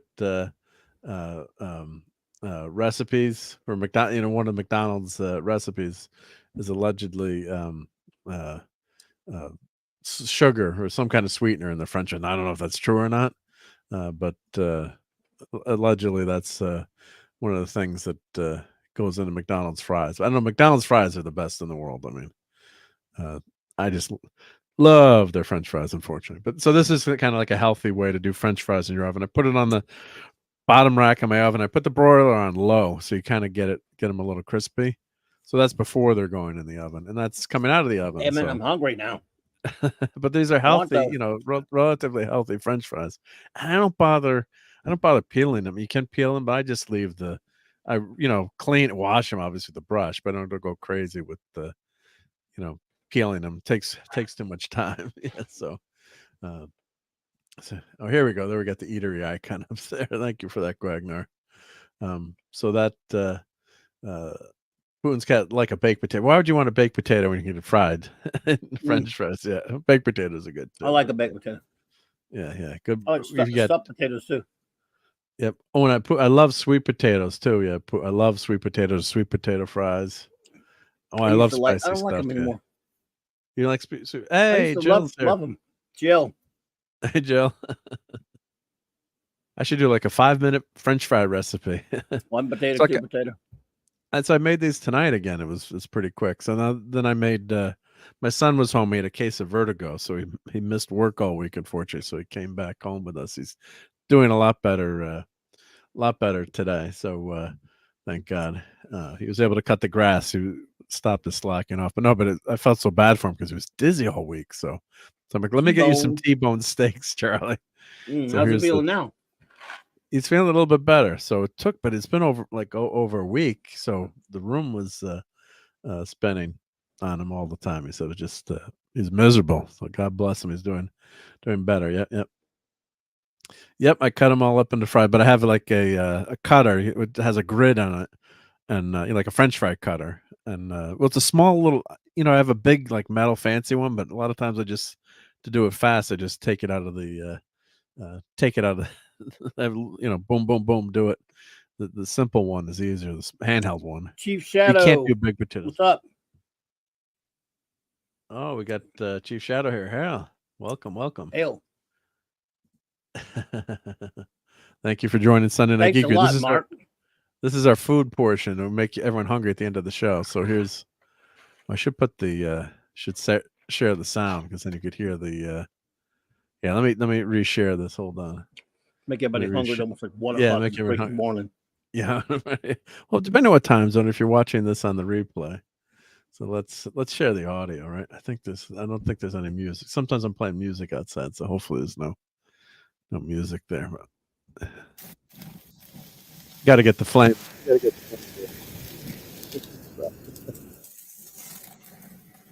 Green egg, and you just let the charcoal rip full blast, so you can get it up green egg can get up to about 700 degrees. It's lunchtime for Steve and Mac. Well, there you go. There you go. You're safe then. Yeah. 1 o'clock in the flipping morning here, just about. Yeah. And E-Clay said, yeah, McDonald's, you said the best fries when they used taro to cook. Yeah, then they changed to the vegetable oils and they went back now to. But here's the so that's the green egg. Got to watch I don't melt my camera because all the heat is coming out of there. Did you have green eggs and ham? I had green eggs and ham. Yep. So that's the green egg. Great little machine. Yep. So here's so what I did sous vide. Of course, I'm cooking everything that way now. So you vacuum seal the stuff, and then you put the. So you cook these to like I like my stuff on the rare side. So you cook it to like 120. But Darcipio. Hey, Darcipio. Hey, how's it going? Tom Connors. Is Tom Connors all right, Darth?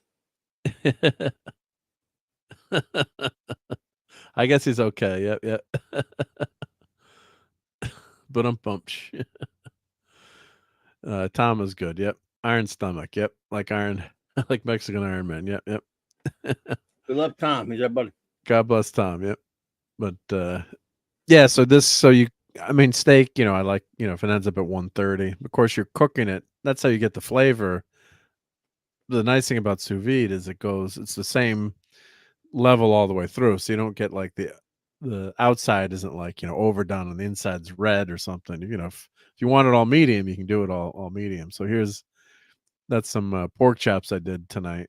So what I did in the beginning of the week, I bought all the food, prepped it all, put some rub on it, some spices, and so especially like pork chops. Pork chops, you always hate those dried up pork chops that you get. When someone nukes the pork chops and just overcooks them. Yeah. And and Darcipio says, I don't know. That's why I'm asking. Yep. Well, I don't know. Well, I'll ask. I see Tom on Toxic Tuesday. I'll ask him. Yep. So what this does, this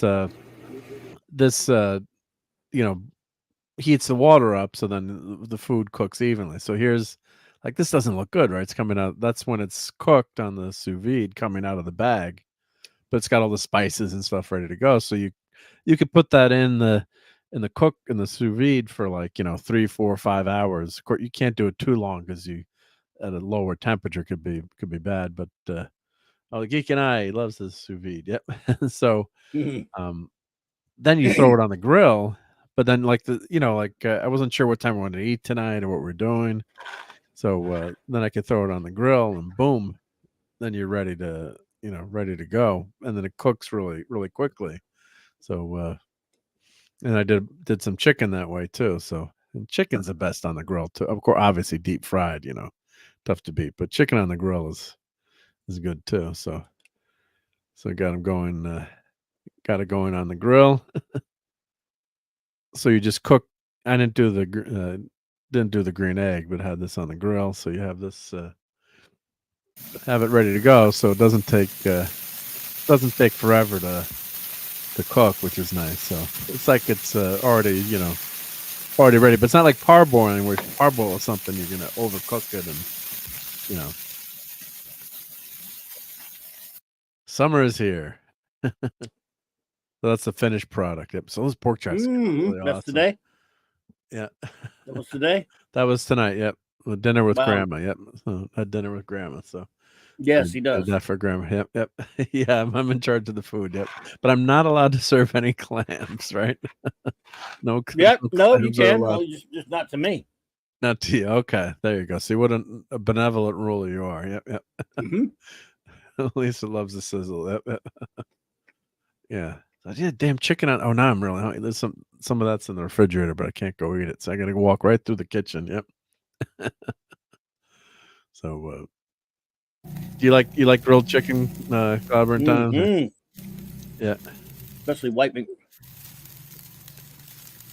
Oh my, I want that so bad. So I got some nice seasoning on there, and you almost don't even need you can always throw barbecue sauce. Or I actually bought what did I buy today? Chick-fil-A sells their sauce, the Chick-fil-A chicken, which is really good. and so you can throw that on, but it's just so good. You don't have to use it. Yep. Oh, RobAltis says no sea tongues. Yep. Let's see. Do I have any more? I think. Oh yeah. Then I did French fries again tonight. Why not? It's easy enough to do. So just did some quick. So there's my. Excuse me. I had to cough. Cough button worked. I hope. There's my plate tonight with some pork chops and fries. Yep. Semi-healthy fries. So I did have salad tonight too, but I didn't want to show that. I didn't want to scare Clobber in Towns with the green stuff. But I had salad today. I did have a nice. I had nice salad. I like salad. Oh, you do like salad? Okay, all right. Just certain green things you don't like, right? Yeah, that's the green. Everyone uses green. That's their word, not mine. I just don't like certain stuff. Yeah, I mean, I don't like a lot of stuff that happens to be green, but I like salad. Okay, you like the salad though, yeah. I like the whole. Do you like yeah, so you don't, but you won't eat like broccoli or something, right? No. No. Not a communist. Yeah, sorry for the insult. Yeah. And Dorsipia said, "Ever marinated carne asada with Corona beer or a little bit of tequila?" No, I've never tried that, but hey, I'm always open to trying things. So yeah. In fact, Jill, I like I love we have a place called Salad Station. I love that place. It's too expensive, but I love going there. They charge by the pound, but I got a big old ass salad. That's the problem. Yeah, you load it up. You get a ridiculously expensive salad. Yeah, you load that sucker up and you're in big trouble. Yep. But yeah, I'll try. Maybe I'll try that marinated carne asada with the beer to get. You know what? I put whiskey or bourbon, depending on what I like in my chili, my meat and the beef for that. And that adds a really nice flavor. So yeah, I could see. Never tried it with tequila, but alcohol adds some great flavor to your when you're cooking. Of course, it burns off too, so you're okay. Like fondue is, a lot of wine. So, but you don't get the alcohol effect, thankfully. But it has a lot of good flavors. Yeah. But Tom can use this song without paying me. But those broccoli eating gummy messages, yeah. Right. So I hope you enjoyed the foodery portion tonight. I got that sizzle in there, so hope you like that.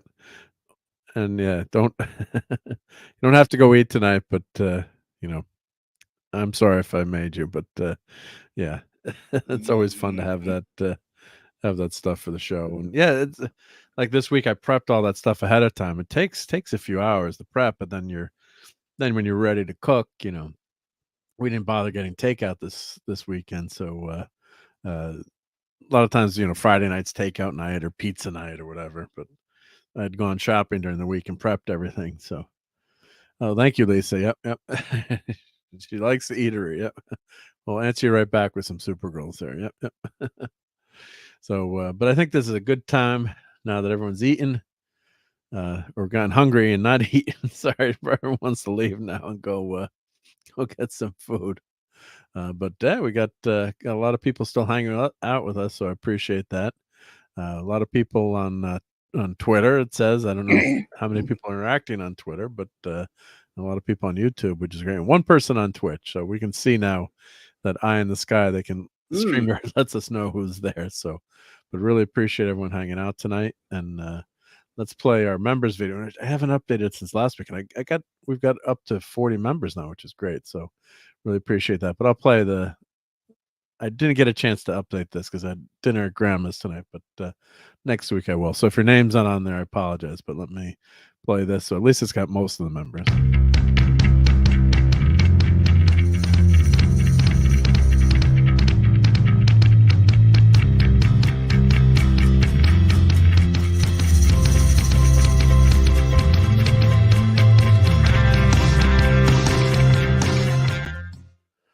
So thank you everyone who supports the channel. I've been putting some of those very kind donations towards some new action figures that I can show to review.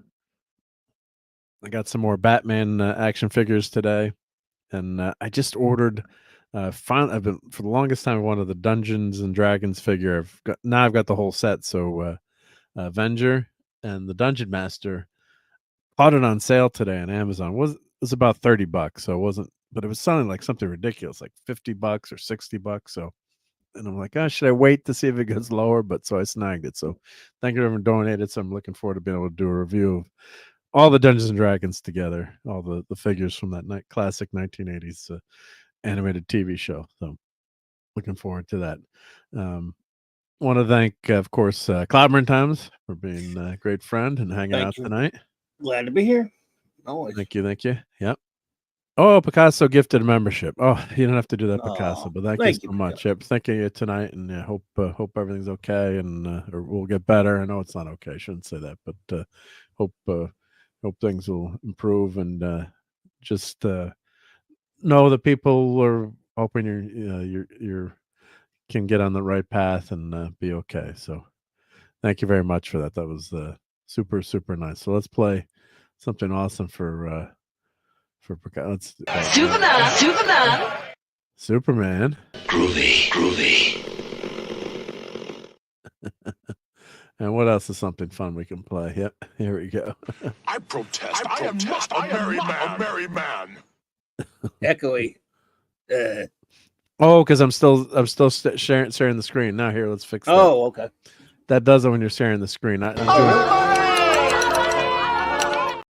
If you're sharing the audio at the same time, it messes up. So let's redo that. Yeah. I protest. I am not a merry man. There's no echo now, right? Yep. Echo's gone. Should be gone. Yep. He plays with toys. It's a model. With little figures.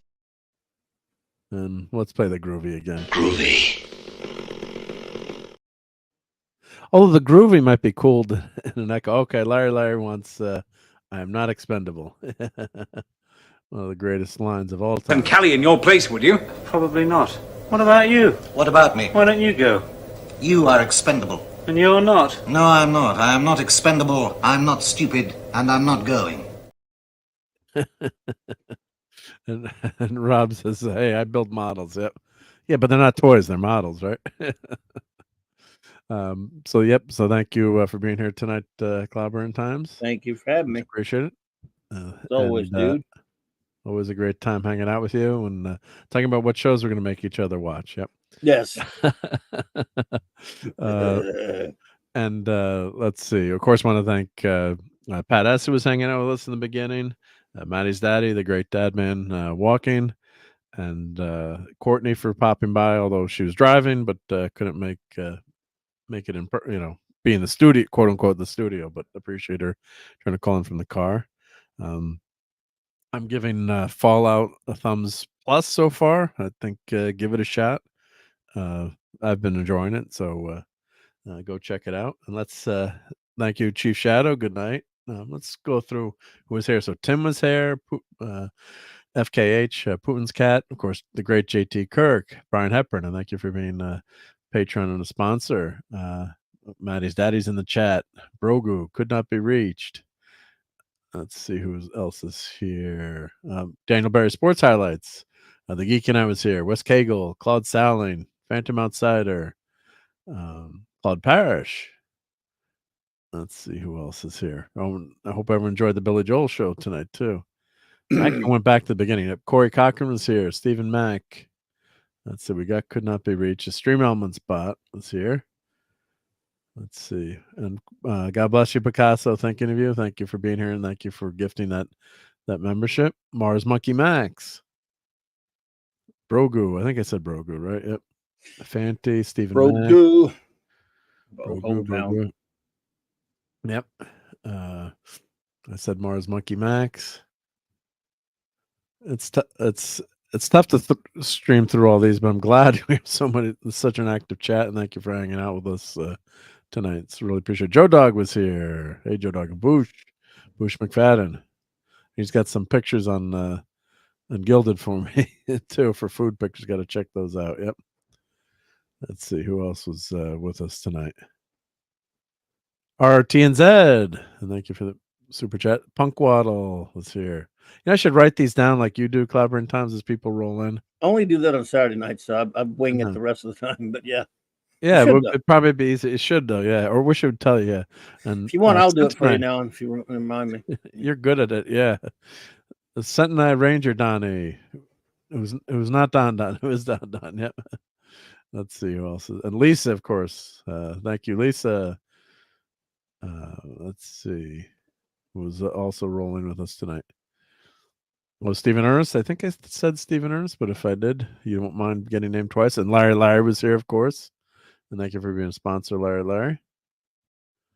Let's see here. I think E-Clay was here. Thank you, E-Clay. I think I got everyone. Is it possible I got everyone? Let's see. Could be. Reach. Oh, Wade was here. Real Wade Nation Gaming. Yep. Wade. Yeah. And Chief Shadow was here. Chief Shadow. Yep. Thank you, Chief Shadow. Stephen Ernest. Yep. Brian Hepburn. Yep. Enter of Jill. Did I not say Jill? Here? I don't know. I'm going back. Well, I'm going backwards. I went to the beginning. And I'm scrolling towards the front, so I'm doing it opposite day. So, Larry, the Instagram poster. Let's see if it's letting me see your Instagram page now. Does it let me in? Let's see. Oh, I think it let me in. Yep. Oh, Nuka-Cola here. So I do have permission to show this. So let me pull this over. And let me show this. So thank you, Larry. So let me, before I forget, present, share screen. So this was an unreleased Fallout poster. So almost a Nuka-Cola pinup girl for Fallout 4. Never seen the completed painting by James Patterson until today. His work wasn't chosen for the video game, but I think it's incredible. The best model for Nuka-Cola. I would crawl through the Fallout to see her. Yep. So very cool. Thank you for posting it, Larry. Yeah, Nuka-Cola. Yep. It's best when the bombs drop, right? So thank you for sharing that, and I look forward to checking out the rest of your Instagram things that you post. So thank you so much for that. Yep. And Darcipio was here, and Punk Waddle was Punk Waddle here? It says Punk Waddle went MIA. I don't know. Is he here?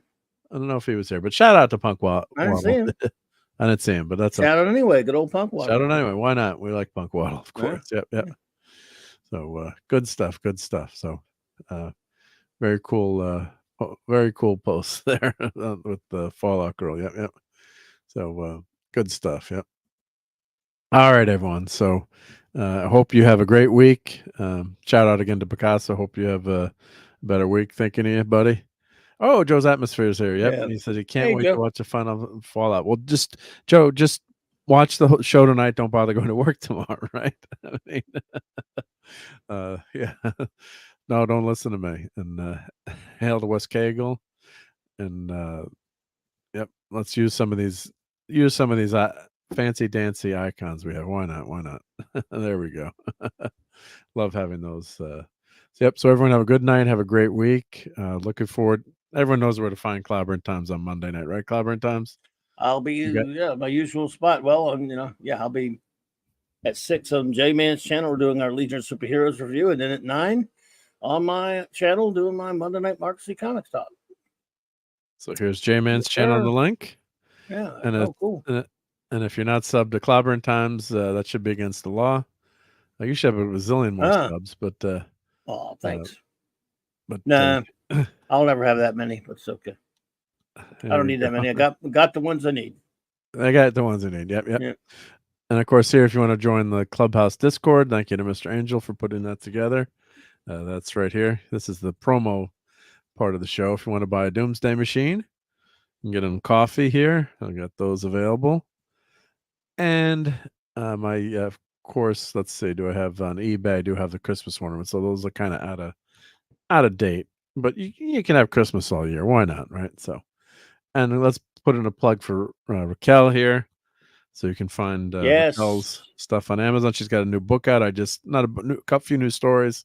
So I just bought those. And my trick is on Amazon, if you do happen to have Amazon Prime and you order something, sometimes it'll says like, deliver it next week or something. You get, a credit, like a $3 credit or $1 credit, depending. So I just used the $3 credit. Like, I don't care if I get the stuff on Thursday instead of Tuesday, well, actually, nothing is ready till Tuesday in the Star Trek universe, but that way you can use those credits and help support Raquel. So there's her link to her store there, or that's her Patreon. Let me put her Amazon link in. Let's put that in. You can also support her or follow her on Patreon. There we go. So, okay. So everyone have a great week, and I really appreciate everyone supporting the channel and hanging out with us here.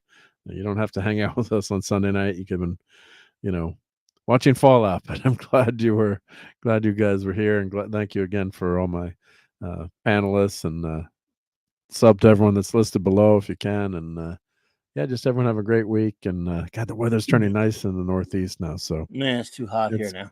It's too hot there for you now. It's just getting really nice here. God, it was mild. It's mild compared to what we're gonna get, I guess. I don't know. I just wish we had more cold stuff.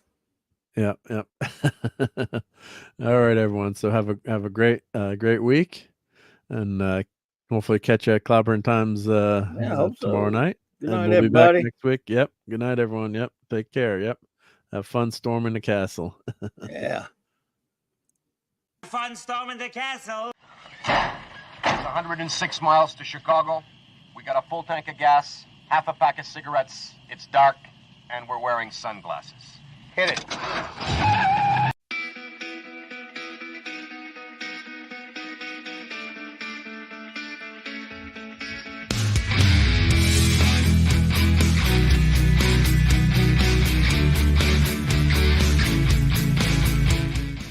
You're still here?